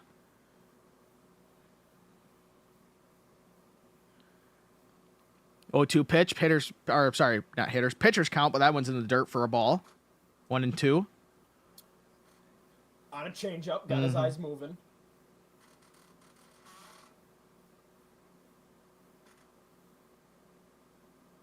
The 1-2 pitch. There's the kick. Way up above for a slider that missed the zone. As we got a ballerina count, 2-2. Yep. Pretty good crowd tonight here in KC. Yeah, not bad. As he get him swinging on that one, a changeup in the zone. Another strikeout for Bailey Ober. 5th one of the night, 2nd one of the inning. As we're now going to go to the top of the 5th. Textbook. And move to the, I've seen this story before, the 9-1-2. Hey. Leading off, it is the left-handed center fielder, Deshaun Kiersey Jr. Rolling over to the top of the lineup, batting next, is the left-hander, the second baseman, Edward Julian. And the cleanup hitter, the left-handed left fielder, Trevor Larnach. Minnesota didn't really do too good the last inning. Their bats cooled off a little bit, but still there is some potential to do some damage here. KC only has 1 hit so far. Minnesota's got 4 hits at the top of the 5th and 2 runs. 2-0 lead. Still anybody's ball game as we reach the half point of this one. But we'll just have to wait and see. Could possibly get another mound visit. You never know. Possibly. Marsh's pitch count is crawling up there. I think it's crawling towards 80, 90, somewhere around there. Last I knew, he was flirting with 80. So Okay. we'll know for sure once we come back from commercial and we can get the exacto pitch count. By all means, KC's going to have to go to their bullpen here very, very soon. Oh, for sure. This is going to be the last inning for Marsh. I don't see him working past the 5th inning. I don't think I can see it either. I mean, if he's averaging 20 innings a pitch, 20 pitches an inning, he's going to be at 100 pitches at the end of this inning, if he even makes it through the whole inning. Yeah. So we'll have to see, and hopefully the Royals' bullpen can keep him in this game.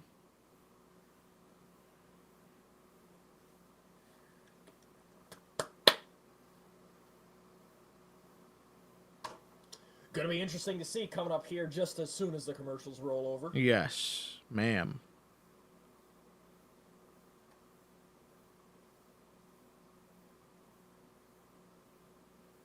As we are back, as you said, Deshaun Kiersey Jr., center fielder, he flied out to the center field, and he's going to watch strike one. Oh, beautiful curveball, bottom corner. That was a beaut, Clark.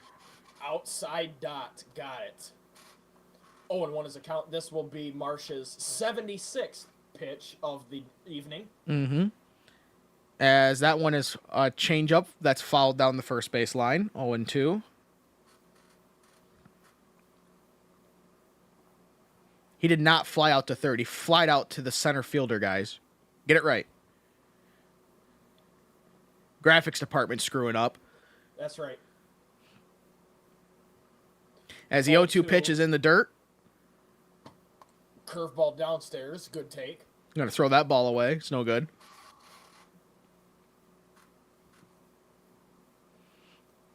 The 1-2 pitch. The 78th of the game for Marsh.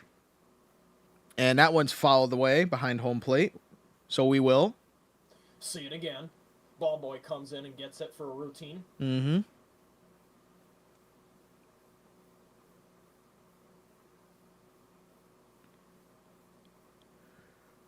The second 1-2 pitch. That one's hit to the second baseman. He's going to gather it up, throw it over to Perez for an easy out. So a ground out for Deshaun to second base. The second baseman, Michael Massey, that is. And now we will loop back around to the top of the order for the Twins and Edward Julian, who is 1 for 2 tonight. I'm sorry, no, he's 2 for 2. I can't even read my own handwriting. That's terrible.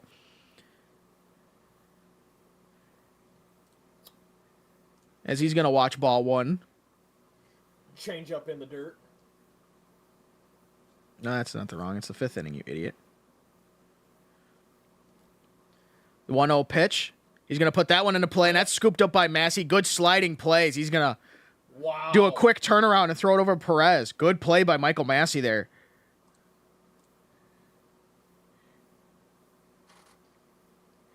Good as the Twins are now 2 down up. already. So a double ground out so far for Kiersey Jr. and Julian, both to the second baseman, Michael Massey. As the left fielder, Trevor Larnach, will come up to bat. He is 0 for 2 tonight on a fielder's choice. And I hope that's a... I don't even know what the hell I wrote there. Why did I write S? Oh, struck out. Why didn't I just write a K? What an idiot. Oh, I know why. It's because I was gone, so I didn't know if it was a regular K or a backwards K. It was probably a regular K. I'm just going to fix that right now and say it was a K. Oh. And that just got his toe, so could, if they call it hit by pitch, I don't know if hit by pitch is reviewable or not. Huh. That's interesting. Yeah, it got him on his back toe. Just got his left Big toe. Look at that. Toe. Right there. Oh. And the funny part is the catcher caught it. Mm-hmm. So I guess it's all Right going to... glove. I mean, it happened so fast. So it is a challenge by Minnesota. So it is reviewable. This is going to be pretty easy. It's going to be a hit by pitch.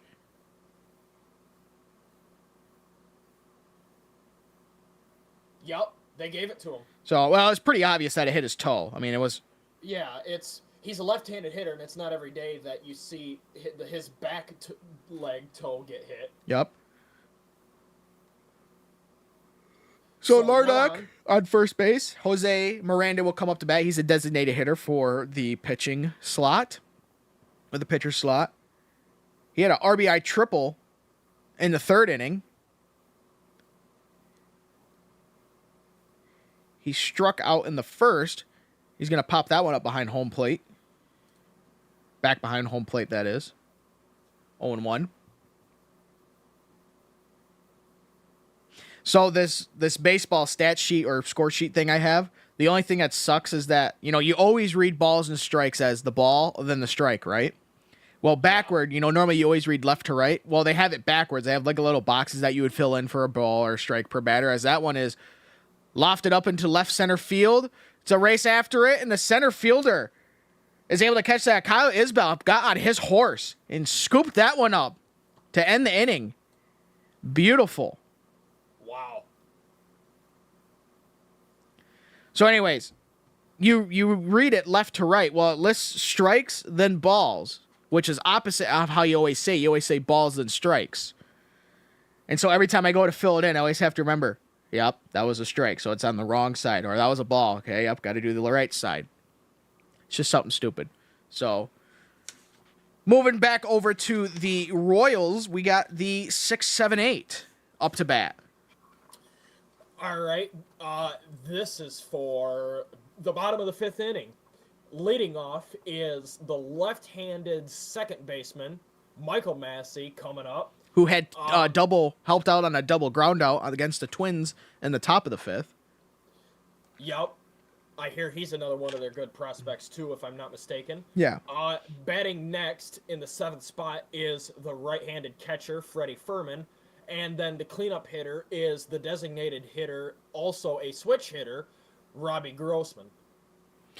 Michael Massey, he grounded out to the catcher. He just had a little dribbler that Ryan Jeffers came and picked it up and threw it down to Santana. Freddie Furman, he grounded out to the pitcher, who just lobbed it over to Freddie Furman. Those were both in the second inning. And then the third inning, Robbie Grossman had a single to the second baseman of Edward Julian, who just couldn't quite handle the gas. Was able to knock it down, but that was all he was able to do, was knock it down. Wasn't able to do anything with it. So surprisingly for the Royals, the bottom of the order has at least been doing a little bit of something. They've at least been able to put lumber on ball compared to the top of the order.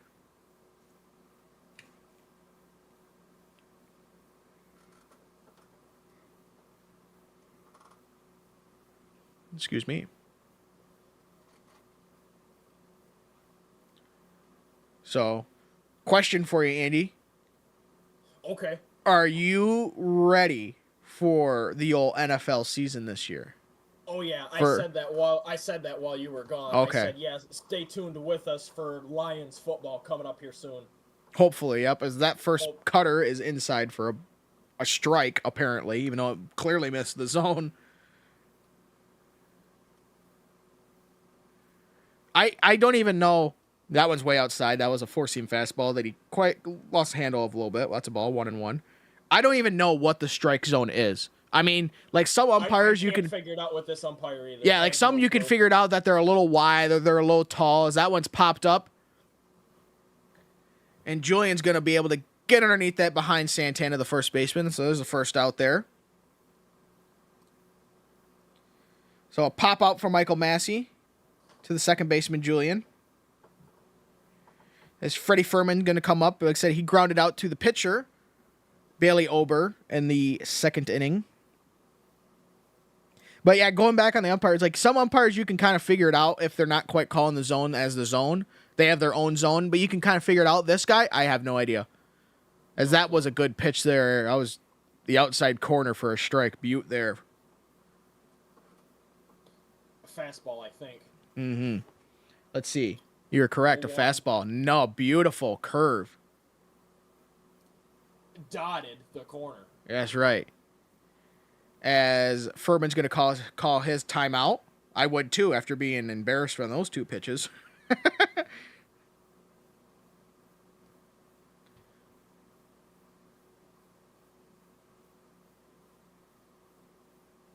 That four-seam fastball is way outside. And rightfully call the ball.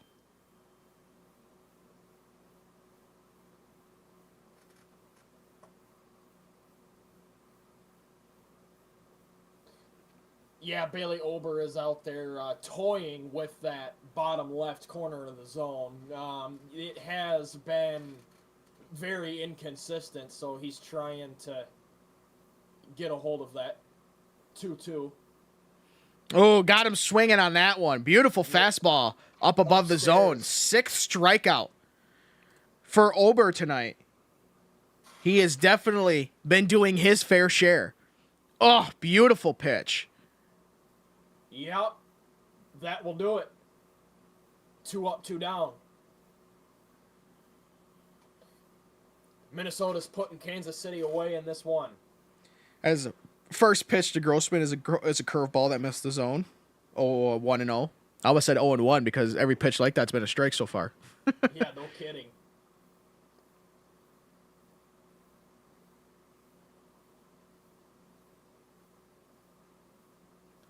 As he's going to pop that change up into center field. And Kiersey Jr. is going to run in, but actually it's the shortstop of Brooks Lee that's going to scoop that one up for a pop-out. So 3 up, 3 down. As we're going to move to the top of the 6th inning. And move over to the middle of the order for the Twins. The dead middle of the order.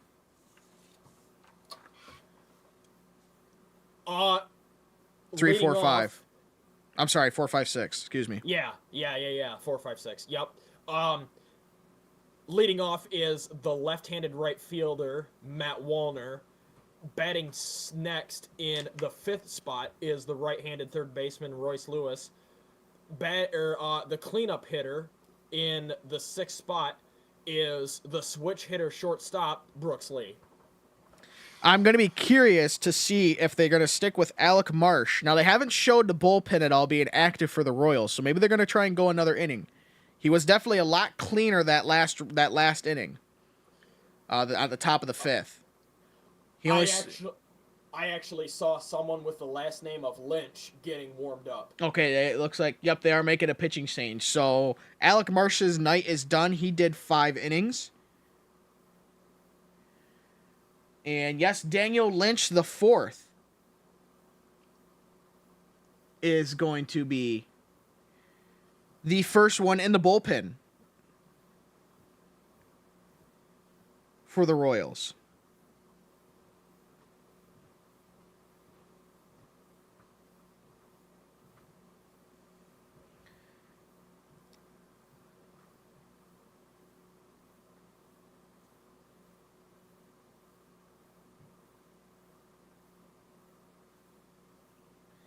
One, 2, 3, 4. So Marsh had 4 strikeouts. He actually had 0 walks, but he did have not 1 but 2 hit by pitches. No wild pitches and no balks. Let's see, he faced 1, 2, 3, 4. Let's see, 9, 18, 21. He faced 21 batters in those 5 innings. I didn't quite catch how many pitches he had, but, well, it doesn't matter. So, as we said, Daniel Lynch, he's going to, well, that was a quick fly out to Michael Massey, the shortstop. First pitch for Matt Wallner. One He's up, not. one down. No, that wasn't a fly out. That was a freaking line out to the second baseman, Matt. Or I'm sorry, yeah, second baseman Michael Massey for Matt Wallner. So, as the first non-hit pitch for Lynch is in there for a strike on Royce Lewis, the third baseman, who is 0-2 tonight. He struck out and flew out.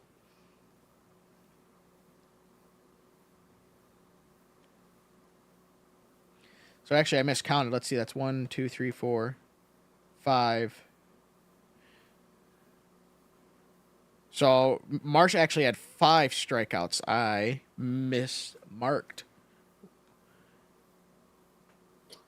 Is that pitch? Fastball in the zone, strike 2. So yes, we missed a ball in there, but well, it doesn't matter.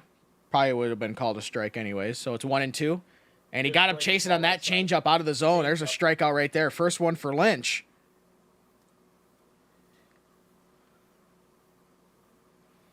So Royce now 0-3 on the night, as Brooks Lee, the shortstop, is going to come up to bat for the Twins. He is 0-2. He had a backwards strikeout, so a backwards K. Got caught looking, and he also ground out to the second baseman. As that first pitch to him was in the dirt for a ball.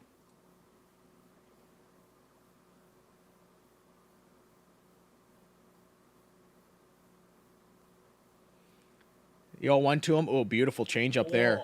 Back to it. Textbook late movement. Love that. 1-1.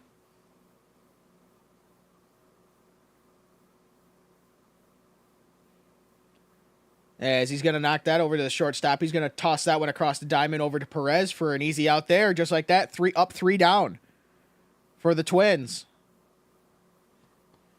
On a ground out to Bobby Witt Jr. So just like that, Andy, we're going to move to the bottom of the 6th and the, guess what, 9-1-2.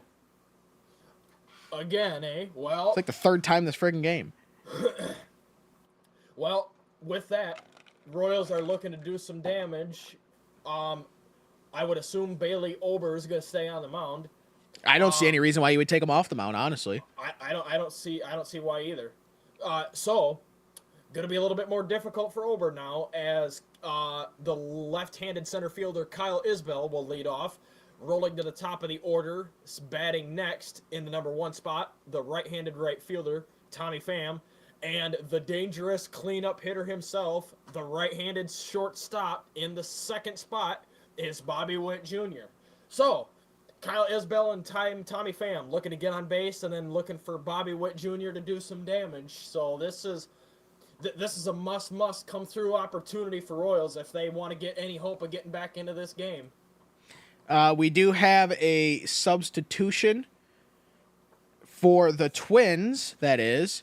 Kyle Farmer is replacing Carlos Santana at first base.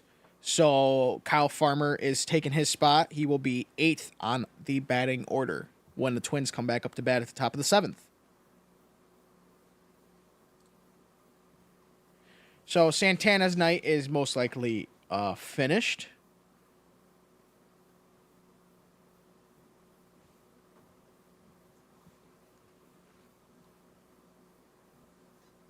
As according to the MLB, yes, Sir Bailey Ober is staying up on the bump. Like I said, I don't know any way why you would want to take him off. He's been pretty freaking solid tonight. He's got, 5 punch outs and only 1 hit allowed?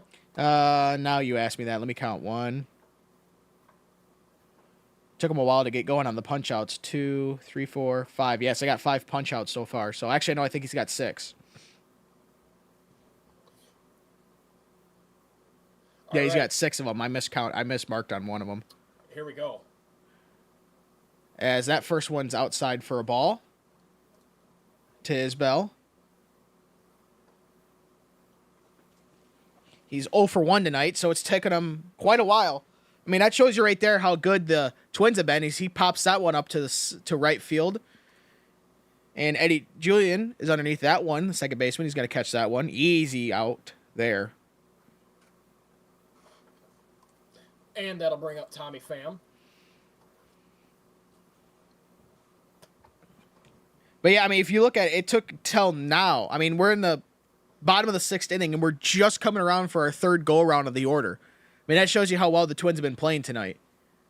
No kidding. And the fact that it's bottom of the 6th and Ober is just now coming up to 70 pitches, Yeah. toying with it, as this will be the 66th pitch of the night. Yeah, he's been looking at about 12 to 13 pitches an inning. So if you can't, that's really good for a starting pitcher. That's solid. Yeah, as that next pitch, that changeup was a little high, so it's 2-0 rather. Got to be ready to pull the trigger here. Mm-hmm. And that one is way outside for a ball. So we got a hitter's count at 3-0. So $50 says that this next one's gonna be a 4-seamer right down the middle. I was actually thinking a changeup, but yeah, possibly. Well, we'll see. Here comes the 3-0. There we go, 4-seamer, middle. I'll take that $50, please. Yep, there you go. I mean, Yeah, you know, take a anytime it's ever 3-0, you know the next pitch is gonna be middle. Yeah. Because the last thing a pitcher wants to do is another 4-seamer middle. So now we went from a 3-0 to a 3-2. I'm surprised he didn't pull the trigger on Yeah. it. Huh. Let's see what he does. 3-2. 1 out. As got him swinging. Another middle fat 4-seamer. He Number sat 7. on the changeup. Yeah. Wow. Number 7 of the night. Look at that. Oh, he was way behind it. He was late. Yeah, he definitely swung under that. He was expecting a changeup of some sorts, and well, he just never got it. That's exactly what it looked like. That's 2 up, 2 down for Bailey Ober. So next up is Bobby Witt Jr. as he's gonna ground that one, and that's the 2nd time for another ground out for Bailey Ober, or to Bailey Ober rather. So 3 up, 3 down for the Royals like that, and we move to the top of the 7th inning. Little tap right to the pitcher. Yep, in the top of the 7th inning, we got the bottom 3rd of the order. Leading off, it is the right-handed catcher, Ryan Jeffers. Next, the first baseman. What is the substitute's name again? It is Kyle Farmer. Kyle Farmer. Got it. Okay. It's not on my page, but oh well. Well, my page is just starting lineup, so as far as what I was able to find, and then the cleanup hitter is the left-handed center fielder, Deshaun Kiersey Jr., as Minnesota will go to the bottom of the order.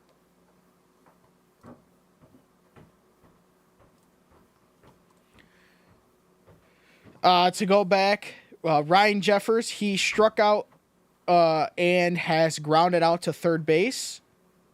And Kyle Farmer, obviously, he just got substituted, but Carlos Santana, he popped out to 1st base and grounded out to shortstop. And Deshaun Kiersey Jr., he popped out to center field and grounded out to the 2nd baseman his previous 2 times up to the plate.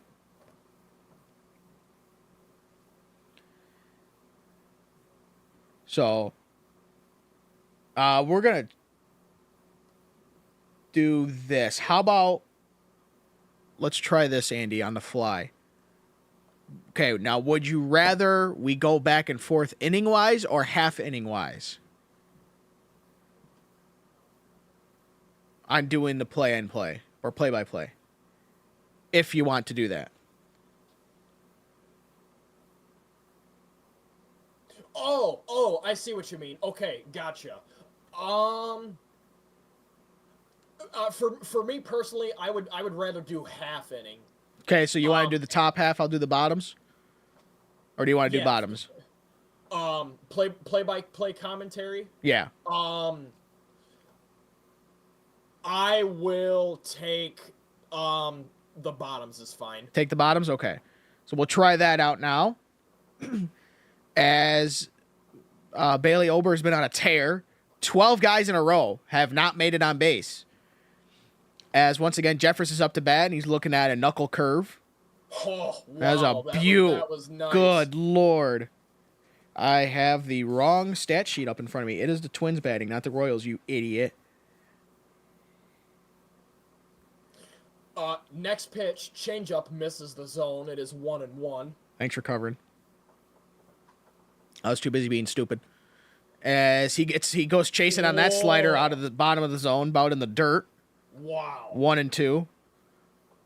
Nice motion on that one. Yeah, Lynch has got, as he's going to take his time out here as well. Lynch has got a good Arsenal of weapons here. I mean, that knuckle curve was nasty as all hell. He's just as good as Bailey Ober is. Yep. As he kicks and fires. As he goes for a changeup that he just quite lost a handle of. That one was way low for a ball. We got a ballerina count, 2-2. And that one is in there for a four-seam fastball in the zone. Backwards K. Ring him up. So that's his second strikeout of the night for Lynch. As his 2 strikeouts right now are shaking hands as they're facing each other. Fastball up and in. Beautiful. As Kyle Farmer comes up for his first time at bat this game, as he got substituted at the bottom of the last inning. There's a middle fastball for strike 1. He's Kyle Farmer's batting a 199 this year with 3 dingers and 21 ribbies. As he puts that one in play, gets a gap between shortstop and third baseman. So he's got a single here in the 7th. So the Twins. Easy over to first. Yeah. That 199's working right now. As Deshaun Kiersey Jr. Look at that. Comes the up. skipper knew what he was doing when he was making the substitute for a pinch hitter. As we had a single to left field there for Farmer. As that one's way inside. A sinker that, well, didn't really sink. Kind of lost control of. Yep. That's ball 1. Kiersey Jr. flew out and grounded out so far. So right now he's looking for the line out for the beer frame. As we get a attempted pickoff, which was a kind of lazy pickoff. So that's number 1 for the pitcher, this at-bat. Probably wanted to relax. Oh, yeah. He wasn't really even taking that big of a lead off. I don't know why he would even do the pickoff. He's just toying with them. As that one's another middle. That sinker he got a hold of. There's a middle one. 1-1. That's a good pitch there.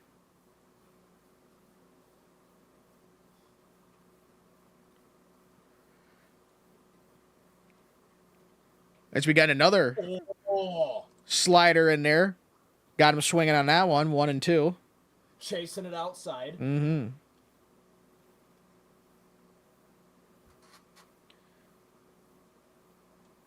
Comes the 1-2 pitch. The kick. Way outside. Slider slid way too much. 2-2.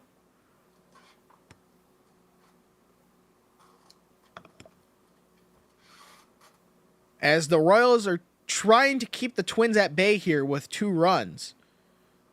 With the ballerina count, here it comes. There's a middle hit to the first baseman. And they say it's a fair ball. And Perez is just going to take the fielder's choice. As he tried to turn 2, but knew he wouldn't have had enough time, so he just decided to step on first there. So 2 down for the Twins.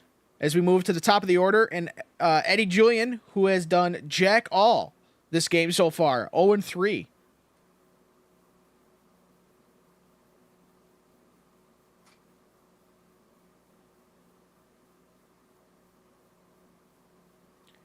As we now have a substitution, actually. And Willie Castro is going to pinch hit for Eddie Julian.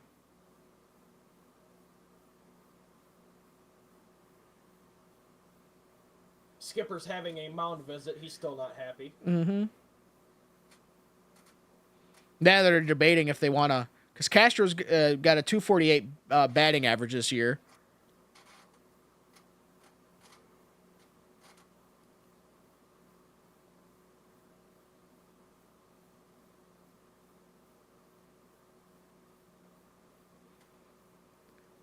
As we just got a little bit of a delay here as we're letting Castro get time to warm up before he goes in there and tries to shoot one to the moon. He's got 11 dingers this year and 52 ribbies and a 723 OPS. So that first one is way in the dirt. 4-seam fastball that was fast into the ground inside. Almost got him in the toes. Yeah. Last time. 1-0.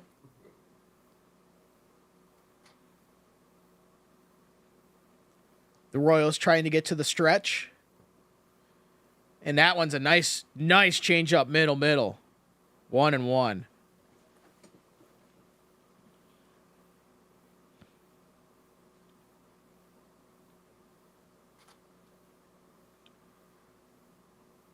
Comes the 1-1 pitch. Got him swinging on that one. Four-seamer at the bottom of the zone. Some nice gas on that one, too. 1-2.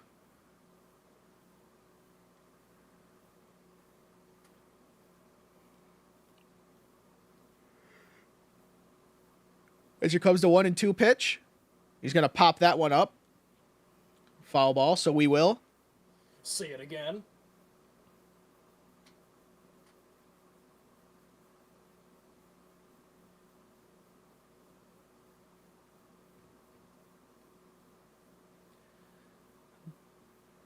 Take 2 of the 1-2 pitch.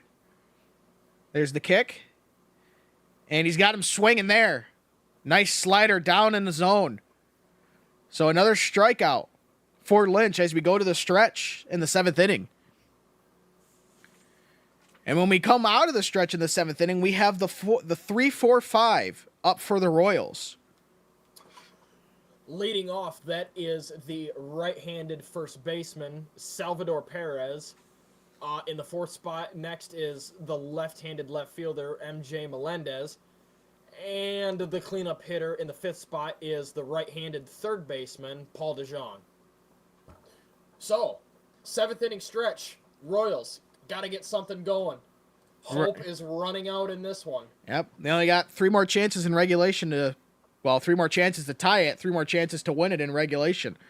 Perez is, he got hit in the 1st inning, and then he grounded out to the shortstop.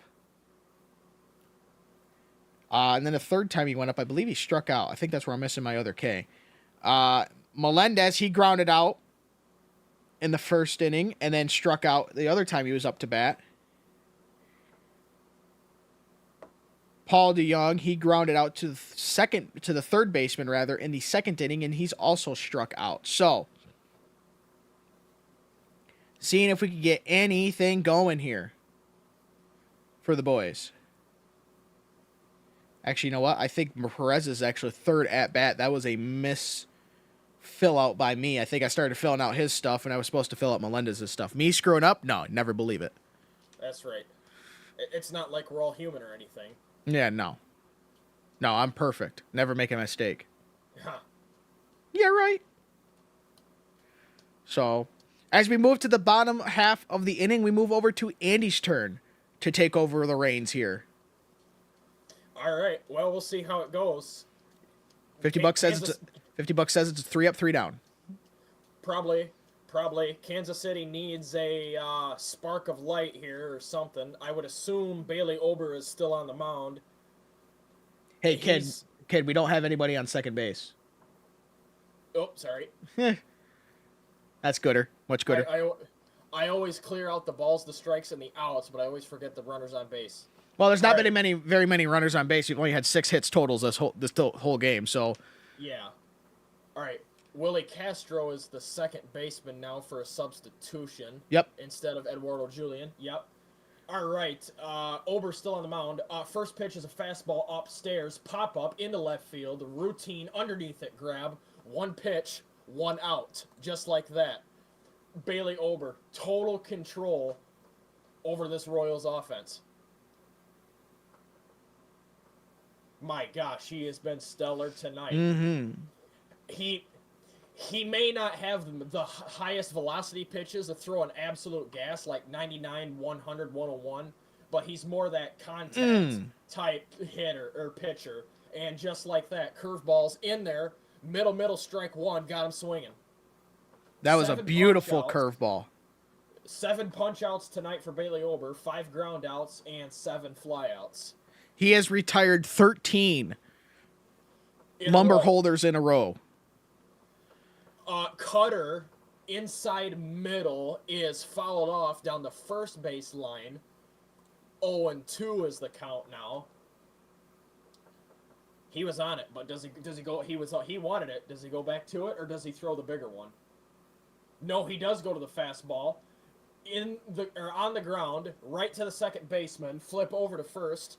That's 2 easy outs. That's what is that? 4 pitches, 2 outs, I believe. Yes, ma'am. That was a Bottom of ground the out. 7th, flirting with going to the bottom of the 8th, and he's now flirting with 80 pitches. As we now have a little bit of activity in the Twins' bullpen. Sands, don't know who he is, don't know his name. The first pitch for De Jong, it looked like a curveball inside, is ripped and fouled off down the third base side. 0-1 is the count. 78th pitch coming up. Fastball upstairs. Swing and a miss. 0-2. For all you keeping score at home, Melendez's out was a ground out to the second baseman, Willie Castro, who has been substituted for Julian, over to the first baseman, Perez, for an easy step on base out. 0-2 now. Kicks and fires. Slider got his eyes looking up. 1-2. Yeah, Ober, I would almost, I mean, as that one was upstairs, a fastball. I would almost leave him in the, I could see taking him out because if he can retire De Jong here, that'll be number 14 in a row retired. I'm sorry, number 15 in a row, actually. Here comes the 1-2. Ripped and fouled off. We'll see another. But so I mean, if he gets out of the inning on say these next two pitches, that's 83. I could see why you would want to take him out, but at the same time, I'd leave him in because he's just had the Royals covered. If the energy and control is still there, a change up outside. He thought about it. He started. Yep. Bring us to the ballerina count here. He started to chase it, but pulled back. Good set of eyes. Good arm strength there to stop it. Kicks and deals. Popped up, change up, well hit in the air, but it's far over to the left fielder, right on the third base line, and will make the routine grab directly underneath it. And that is another 3 up, 3 down for Bailey Ober. Man, I'm up $100 so far today on my $50 So far. bets. The left fielder there that caught it was Trevor Larnach. So, number 15 in a row retired for Bailey Ober. Absolutely cooking the Royals as we move to the top of the order. The 1, 2, 3, right? Yes. Four. Okay. No, I'm sorry. The 2, 3, 4. Excuse me. 2, 3, 4. Okay. And then there's no substitutions in that, I don't think, right? Nope. All right. Then leading off, it is the left-handed left fielder, Trevor Larnach himself. Batting next in the third spot is the right-handed designated hitter, Jose Miranda. And then the cleanup hitter is the left-handed right fielder, Matt Wallner. So, Minnesota only has 2 runs in this game, and they also have 5 hits. It's not much, but it is enough to obviously give them the lead, and they've definitely been the better team in this one on both sides of the ball game. But yeah, let's hopefully they can control it, maybe get a single or two, and let Bailey Ober do the rest and close this one out. We'll just have to wait and see how that one goes. Yep. This will be Trevor Larnach's 4th time up to bat. He fielder choice, struck out, and was a hit by pitch. Jose Miranda, also 4th time up. He was a strikeout. He had an RBI triple in the 3rd, and then a pop out to center field. And then Matt Wallner on his 4th time up to bat. The previous 3 was a hit by pitch and RBI double in the 3rd. That drove in Miranda off of his triple. And then a line out to the second baseman that about took his head off. Almost took the head of Michael Massey right off. So, coming to a very hot part of the order so far for the Twins tonight. See if they can get any. The only difference is they don't have 2 outs, but hey, you can't have everything. That's right. Excuse me.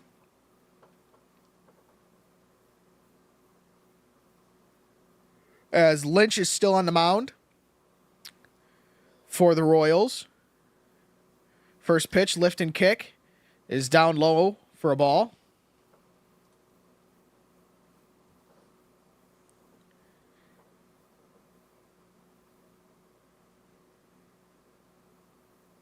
As the second pitch is then just pop grounded over. Oh boy, we got an error. Oh. As the flip to Perez was a little high and he dropped it.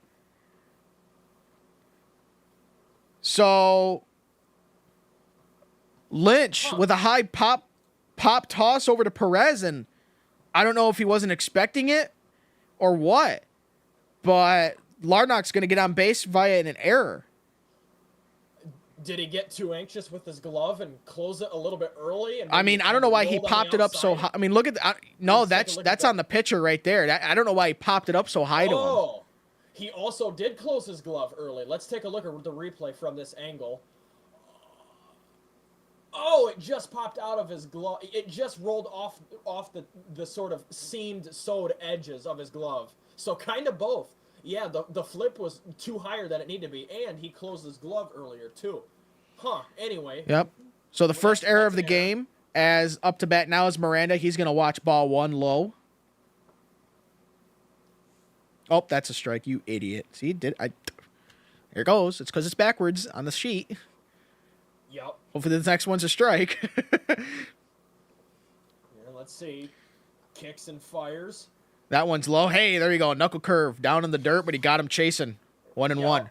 Yeah, I don't know. He picked it up here and then very easy for Lynch, and he just flips it to him and then he threw it like he was throwing at a 5-story building onto the roof. I don't know what that was all about. As we have a pickoff attempt, clearly safe for Hellman there. We got pinch runner Michael Hellman now, filling in for Trevor Larnock.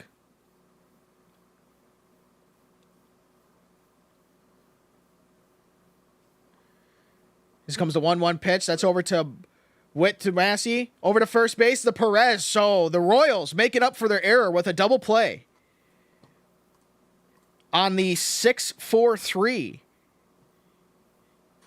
Yep. Bobby Witt Jr. to Michael Massey to Salvador Perez. So, like I said, definitely making up for that right there. That's actually a ground out to the shortstop and a double play. Yep. So now up is Matt Wallner. And he's going to swing at strike one. Foul down the first base line.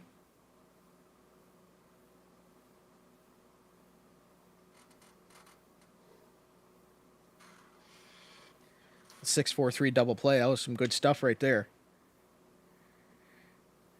As the Twins bullpen busier now as we have another one where they're warming up as that slider is up in the zone but got him swinging for an 0-2. So Lynch trying to retire, get his team a chance here in the bottom of the 8th as we have the lift and kick. Throws on there, got him chasing. Got him. Beautiful slider outside, but got him chasing for another strikeout. Just So, a little too anxious. The on Twins that with the one. 3 up, 3 down, still holding on to that 2-0 lead that they got in the all the way back in the 3rd inning. As we're going to move to the Royals' side, the bottom of the 8th with the 6, 7, 8. Okay, and then there's no substitutions in that one either. I don't. They think. say nothing, no substitutions according to the MLB. Alrighty, then leading off, it is the left-handed second baseman, Michael Massey. The right-handed catcher, Freddie Furman, is next, and the cleanup hitter in the 8th spot is the designated switch hitter, Robbie Grossman. There was no substitution for Michael Massey? Doesn't say. Okay. Oh, I think I was getting that mixed up with Carlos Santana. Yes, although Got it. Santana was a first baseman, but yes, Massey's a second baseman. Yeah, okay. All right, we're good. Yeah, the only substitutions so far have been on the Twins' side of the diamond. Yes, as we do have a pitching change. Dohan Duran is going to replace Bailey Ober. I don't really like that very much.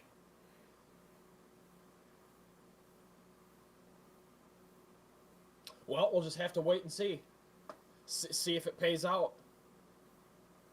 So let me write down the stats here for Ober real quick.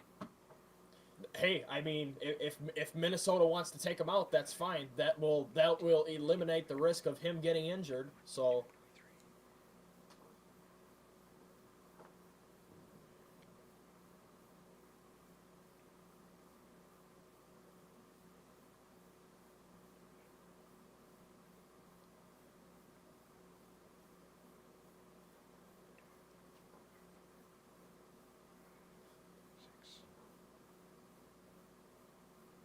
I have 6. I believe that's correct.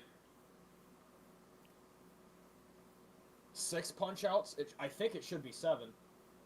Let me see here. Nope, 7. I am wrong. 7 punch outs. So 7 punch outs on the night.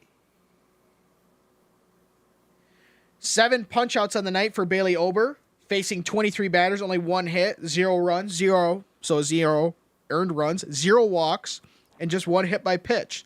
So a very solid night for Bailey Ober, and he did it all in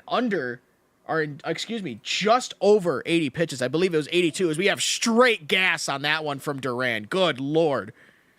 Fastball upstairs is high, but talk about setting the tone. Michael Massey's 0 for 2. Duran kicks and fires. Got him swinging at a 95-mile-an-hour splitter. Okay, I see Duran's game. It is out here nothing but gas, man. 1-1 is the count. He'll kick and fire again. That is a 96-mile-an-hour splitter.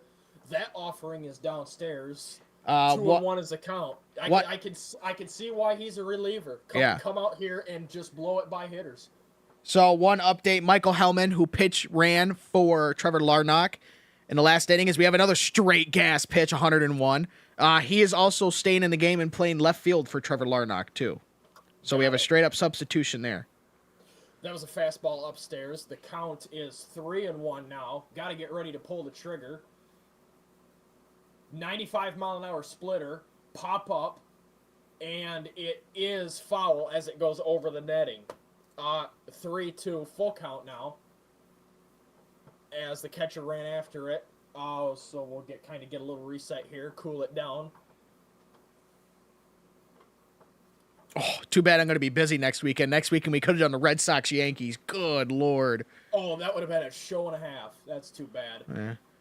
Full count, 3-2. Ripped and fouled it off. It looked like it came back and hit him in the ankles. So, poor Michael's breaking his own ankles. Good Lord, dude. Duran is throwing just absolute gas.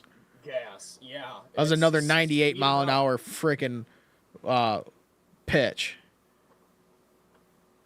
Jeez. I would not want to get hit by that. You'd be down for a week. At least.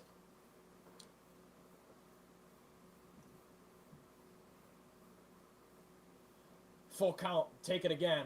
Struck him out. Absolutely painted the corner. A 101-mile-an-hour fastball. Top right painted in the corner, and he swung under it, not in time. Oh, my gosh. He was late. Yep. He was late. Blew it by him. Good night. That is 1 up, 1 down. Definitely was not expecting a 100 or a 101 gas pitch. That's for sure. First pitch to Furman. Royals finally gets a hit. A line drive into the outfield. Could be extra bases. He will hold up and stay at first. So, the Royals finally get some life. Their second hit comes at the bottom of the 8th with 1 on. First pitch ambush from Furman.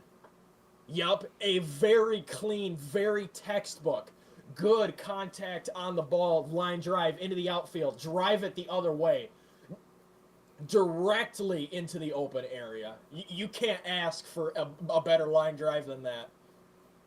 So that'll bring up Grossman. First pitch is nothing but gas, 100-mile-an-hour fastball, but it's upstairs. Got his eyes looking up high to start at this AB. 1-0 is the count. Well, you could ask for more on a line drive. Could have been a little bit farther. You would have gotten 2. Yeah, true. Well, yeah, I meant that. I meant that. I knew what you meant, though. Right. 95-mile-an-hour splitter just barely touches the zone. You could say it's about a half inch off the zone, but the umpire gave it to him. That'll even up the count. Well, I was in the umps 1-1-1. zone for the night. Yeah, his zone for the night. Yeah. Duran looks back, looks forward, kicks and fires. Splitter upstairs, dots the corner. 1-2 the count now. Batter timeout from Grossman.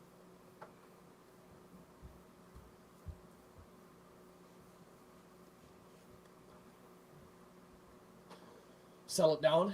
Take a breather. Duran gets set. Kicks and deals. Ooh. Did that hit him? Yes, Yes, did. it did.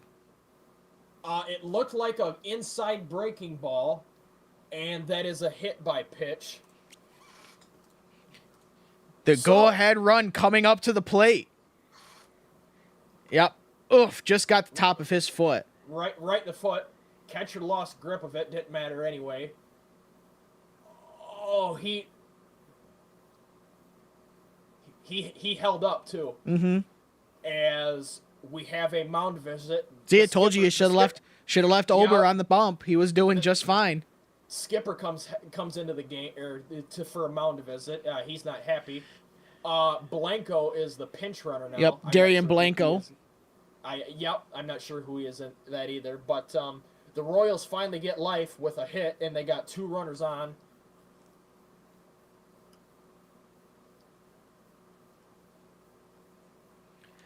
So the Twins getting some life here in the bottom of the 8th inning, a late game charge with the first time having 2 on. Granted, 1 was from a hit by pitch, but hey, getting on base is getting on base. That'll bring up Kyle Isbell. He is 0 for 2 on the night. First AB was a foul out caught by the third baseman, I believe. And then the second time was a fly out. So, Kyle Isbell. Right fielder on the fly out. Yeah. Go ahead run is at the plate. Time for him to do some damage if he's got it. 97-mile-an-hour splitter in there, downstairs, strike 1. Paints the outside edge. The only thing that would set the Royals better if they could move the runners over to second and third without using up an out, because then you'd be able to have a force, or you won't have a force anywhere. There's another gas pitch. Good Lord. Oh my, 101-mile-an-hour fastball downstairs and inside, trying to tease that umpire's zone. That one would not go. That'll even up the count. Coming up to the 15th pitch for Duran. Kicks and fires. Tried to go to the right back to it, but with a splitter. Same spot. That wouldn't go. Also downstairs and in. The Twins bullpen's got some activity now. Again. Should have left Ober in the game. 2-1 count. 2 runners on. I think Duran's throwing gas, but his pitches don't really have any movement on it. And so they're all snuffing it out. Like that splitter had barely any movement on it. 97 mile an hour. Yeah, no kidding. No kidding. That one was fouled back, by the way. Sorry. That'll even up the count for a ballerina. It was a soft tap foul behind home plate. So I think, like, you could throw gas, but if you don't have movement on it, then batters are way too good. They're going to sniff that baby out like a bloodhound on a bone. Exactly. Got to be ready to pull the trigger here. Kicks and deals. Ripped. That's over the shortstop's head. That'll get through for a base hit. Freeman coming home to home plate for a run, and he does score. So the Royals finally get a run this game. No shutout today. Nope. Should have left Ober in. As the Royals are finally on the board. That was a beautiful little looper there. He didn't really get much on it, but he got just enough to get it over the shortstop's head.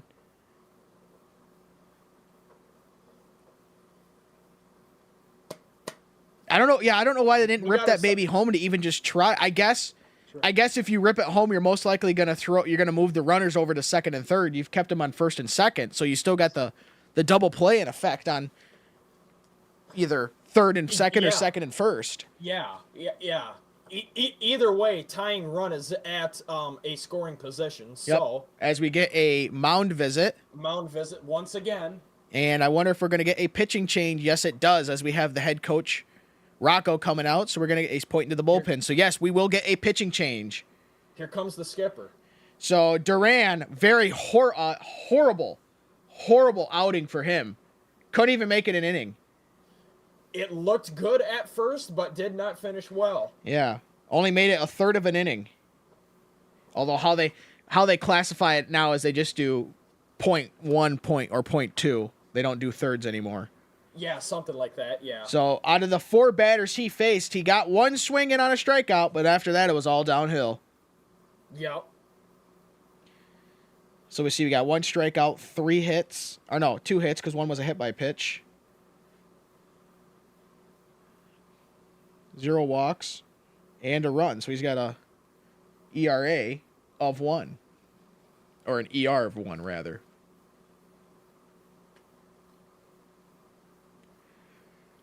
Coming in, we have Griffin Jacks.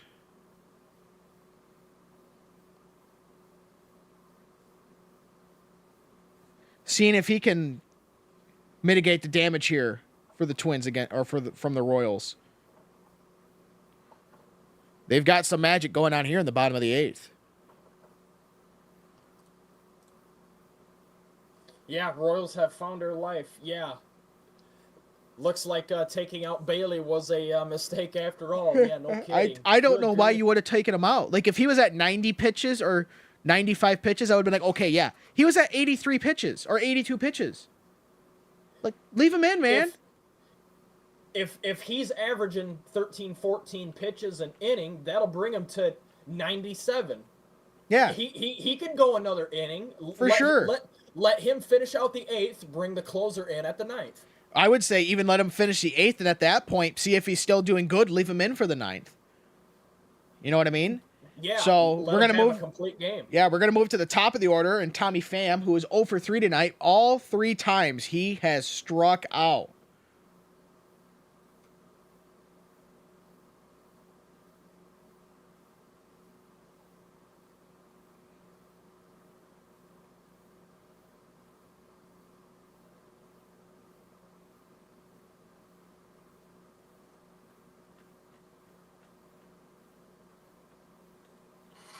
So Tommy Pham looking to do some damage here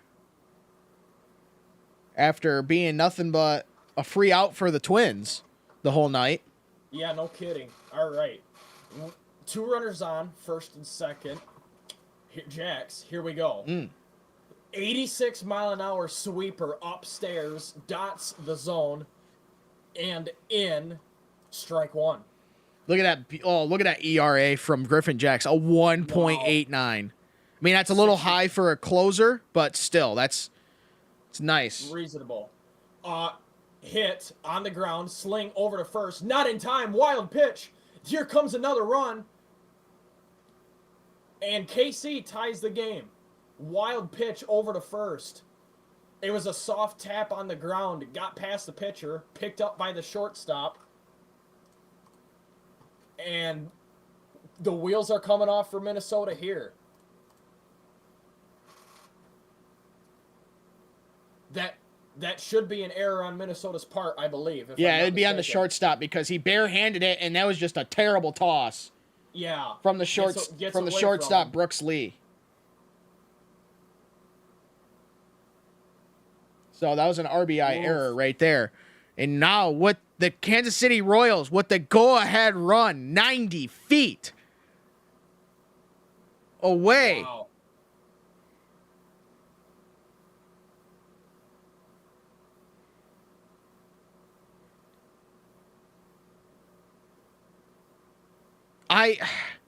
Watching that back on replay, I get why you want to make the toss, but I mean, even if it would have made it, or if he would have got it, he still wouldn't have made it. He would have been safe. Yeah, exactly. Shoot. Yeah, no kidding. Terrible mistake on that one. Yeah, no kidding. He should have just held it right there and just eat it. So that will keep runners at the corners. or at bases loaded. Yeah, so now they got. Yeah, it's 2-on, right? Yes, on first and third. Okay, yeah, okay. The go ahead run is in scoring position. Well, he would have been in scoring position at second, but now he's just 90 feet away. He's one wild pitch away from taking the lead. Yeah. Yeah, corners, right? Yeah. Yes, Yeah, okay. up on the corners. As we have a discussion here, I think the Twins' manager, Rocco, might be having a discussion about possible interference from the runner. Although, I watching that back, I don't think there's much of an argument there because, I mean, what's the runner going to do? Just stop running? I mean, he didn't run in front. He went running. I mean, he didn't slow down at all to get in the way. He picked a speed, and then he stayed at that speed the whole time. So, Bobby Witt Jr. coming up to bat. He's 0 for 3 in the night, but hey, the last guy was 0 for 3, and he got an RBI on an error. So, we shall see. Here we go. 0-0 is the count. Sweeper, middle. That's strike one. Bobby Witt Jr. with 2 flyouts and a ground out on his previous 3 at bats. So he's already going against his 337, which is now 335 batting average. So he's due for an on-base performance here. Ripped on a line in, and Kansas City has the lead. A line drive into the outfield, and Kansas City, just like that, takes the lead. Line drive to center field. Who else would you want to be in that position? I said. I don't think nobody else, and Bobby Witt Jr. to get that play. And now look at this. Unbelievable. I said he was due. He was due. He was due. Yep. He correctly chased it. Yep.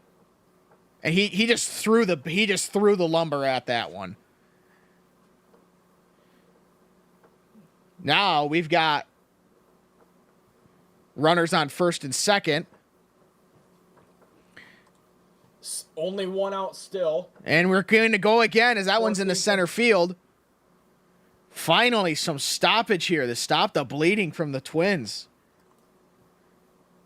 First pitch ambush was ripped right to the center fielder for a line out. That'll help settle it down. They finally get their second out. Perez was the one with the line out there, as MJ Melendez is going to come up to bat, and he's 0 for 3 on the night too. Apparently, if you're 0 for 3, you're sitting pretty for an on-base hit. Exactly. All right. That one is ripped but fouled off down the third baseline. 98 fastball, middle. Strike one. 2 outs. Runners on first and second.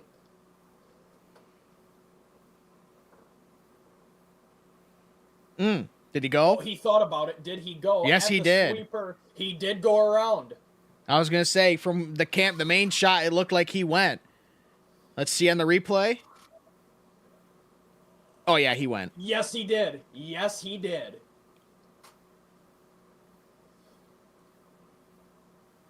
Why is the count 1-1? He went around. It should be 0-2. It could just be an oopsie on the who's running the board inside the truck. Not that it matters anymore.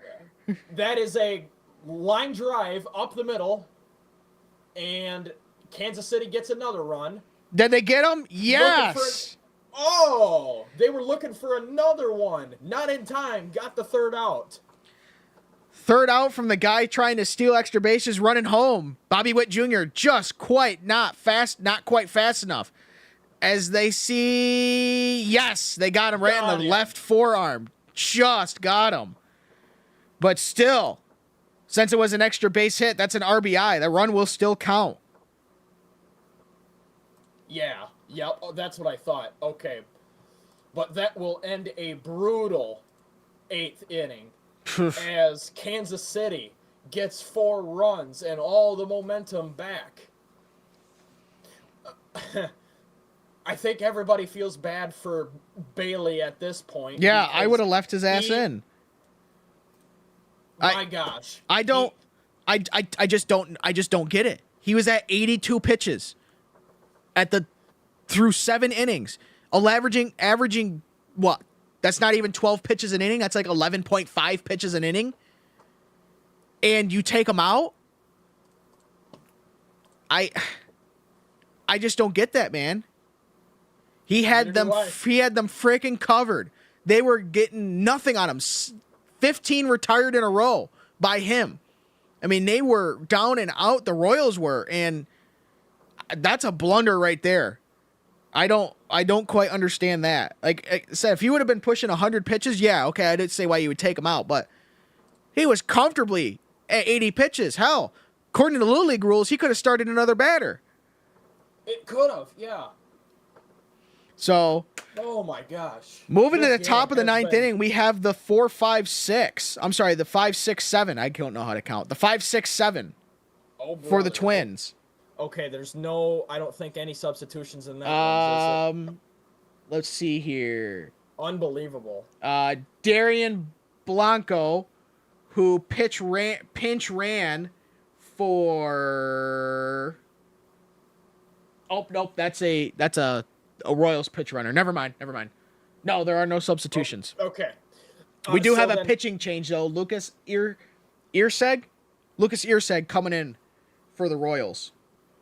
Gotcha. Okay, so then that means leading off at the top of the ninth in do or die situation time. It is the right-handed third baseman, Royce Lewis. Batting next in the 6th spot is the switch hitter shortstop, Brooks Lee. And then the cleanup hitter is the right-handed catcher, Ryan Jeffers. So moving back into it, the Royals are 3 outs away from being down and out to game winners. As the first pitch to Lewis is in there at the bottom outside corner for a strike. Beautiful slider. Wow, unbelievable. Go 0-1. As this game is just nuts. The graphics department still says somebody's on first and second, which ain't true. And it still says there's 2 outs, which ain't true either. So, graphics, get on top of it, man. See, I'm not the only scoreboard person screwing up. Yeah, except you're not being paid by Fox. There's the difference. We're freelancing this shit. As a second pitch to Lewis was in there straight gas for a strike, 0-2. Comes the 0-2. That one's tapped back behind home plate into the netting. Fouled off, and then the fans lose their mind sitting behind home plate because they thought it was going to hit them. Yeah, no, you're fine. Yeah. So settle it down. That fence is there for a reason. Yep, with 2 strikes and a foul ball, what were we going to do, Andy? We'll see another here. As it comes in, that one's middle, and fouled down the third base line, so he's playing the Bee Gees right now. Went to the slider. All right. Lewis is 0-3 on the night, so if we're going by the same rules as the Royals had, when you're 0-3, you're looking for a base hit right here. I would assume he throws a changeup here. As here comes the 0-2 pitch, and he lofts that one in the left field and easily caught by the left fielder. First out, one down. Melendez able to pick that one out of the air. On that fly out for Lewis. Now TV finally gets the graphics right. There we go. After the out happens. Coincidence? I think not. I think the problem is because they didn't record the third out in the truck, that the computer system probably auto clears it. This one's popped up, a 4-seam fastball. The catcher's right underneath it. He's looking at it. He's gonna catch that one. So there's a fly out from Furman. 2 outs. Like that. Kansas City, out away. Yes, 3 strikes away from an 8th inning miracle of a game. That's right. Going from off the floor to on the board. As Ryan Jeffers 0-3 on the night with 2 Ks and a ground out. Looking to get some two out magic here again for the Twins as he chases that slider outside for a strike. Breaking ball. Beautiful stuff. Beautiful stuff.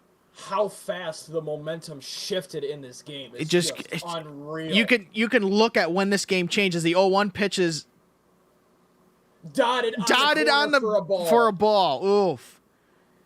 Ump wanting to create some drama here. You know, the minute this game changed was when they did leave Bailey Ober in the game. Yeah, unbelievable.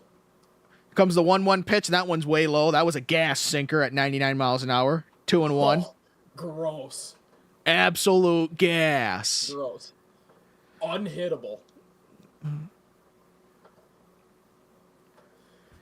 Comes a 2-1 2-1 pitch. Twins trying to get something going here. That one's outside corner. Beautiful four-seamer. Just on the zone. Nicks the zone. 2-2. Ballerina count.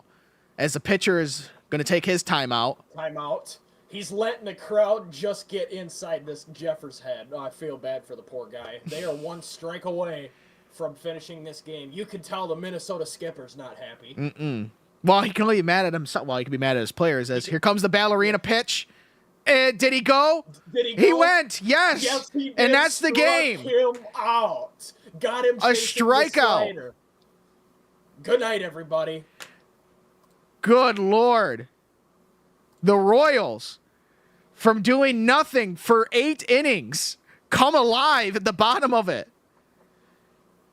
An 8th inning miracle. And they are going to pull ahead even farther in the wild card race to extend that gap.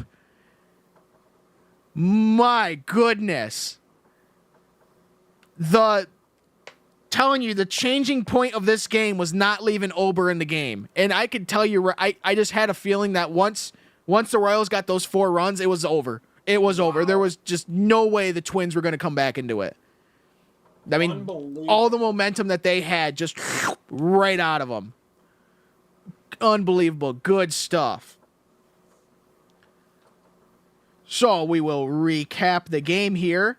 It took just over 2 hours and 15 minutes for this game. So not bad. Really good. Really quick game. Wow. Quick game. Well, everything happened in the 3rd inning or the 8th inning. Everything in between was just filler. Yeah. The Royals are now 4 games back from the Guardians and a game and a half above the Twins. The Twins are only 4 games ahead of the Mariners for the final wild card spot in the AL. And like I said, the Royals are now 4 games back of the Indians, in the AL Central.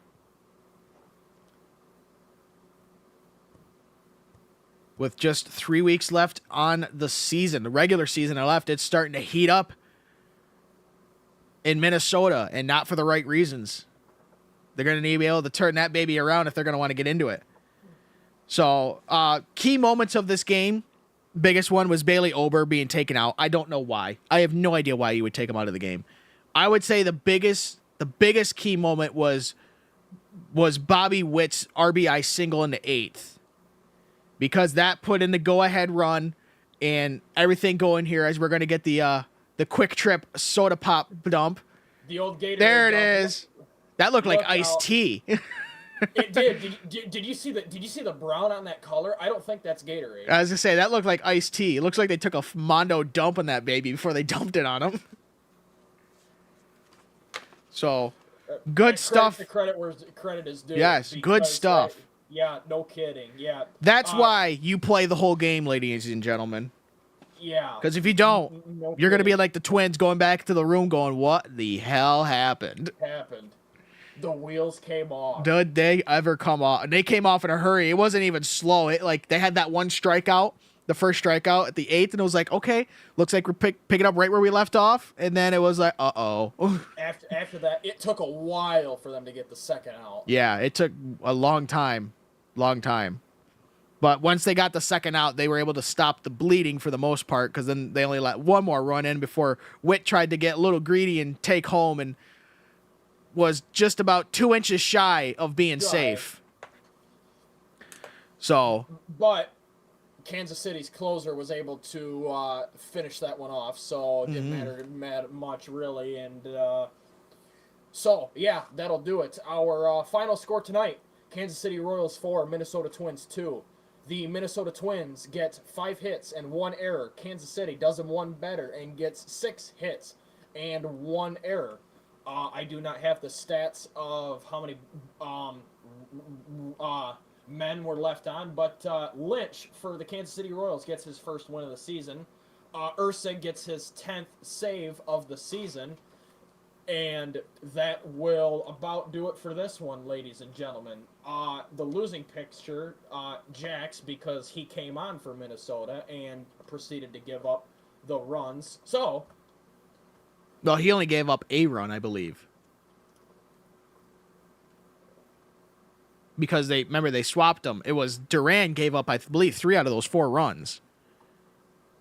okay, yeah, something like that. And then they brought in Jax to get it under control, and he did. Granted, he still gave up a run, but he stopped the inning from spiraling really out of control.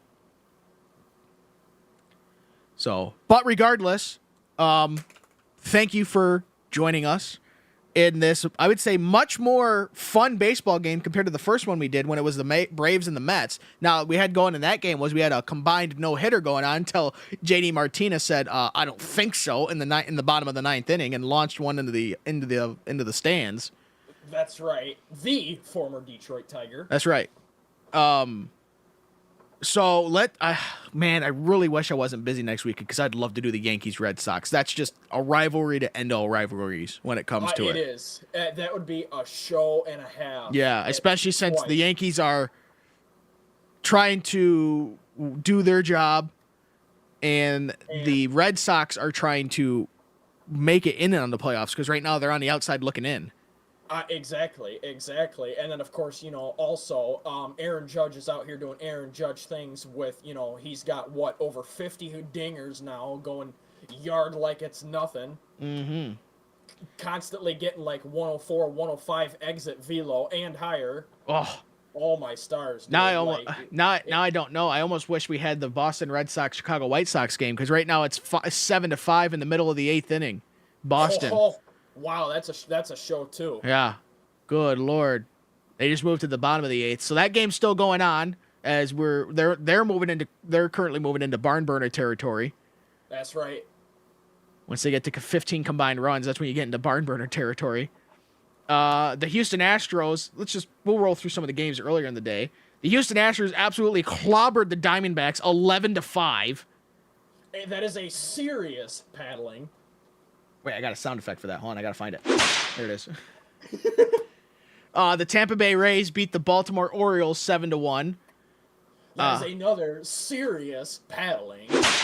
The New York Yankees beat the Cubbies 2-0. Wow, ooh, that's a good game. The Dodgers just started against Cleveland. They're already up 4-0 in the bottom of the first. Yes, I just said that right. 4-0 in the bottom of the first. Wow. And they're in LA, by the way. Oh wow. That is also a serious paddling. And they still got 8.5 more innings to go. Innings to go. Good Lord. Okay. The Reds and the Mets. The Mets beat the Reds 4-0. The Miami Marlins beat the Phillies 9-5 as the Phillies are racing for the top of the NL. The Brewers beat the Rockies 5-2, and the Nationals beat the Pirates in Pittsburgh 5-3. Let's see what other games did we not mention. The Battle of the Sands, San Francisco versus San Diego. They're in the top of the 4th right now with San Francisco leading 3-2. As we said, Boston and Chicago White Sox. They're at the bottom of the 8th, 7-5 Boston. The Texas Rangers are leading the Los Angeles Angels of Anaheim. I think they're still called that. 5-4. And I believe that's it. Oh, it looks like the Pirates and the Nationals are doing a doubleheader because they are currently playing right now, and the Pirates are up 6-5. So it looks like they played a doubleheader today. Yes, because their game yesterday got postponed. The Blue Jays are playing the Braves right now. They're 6-1, bottom of the 9th. So the Braves are trying to get something going with 1 man on, 0 outs.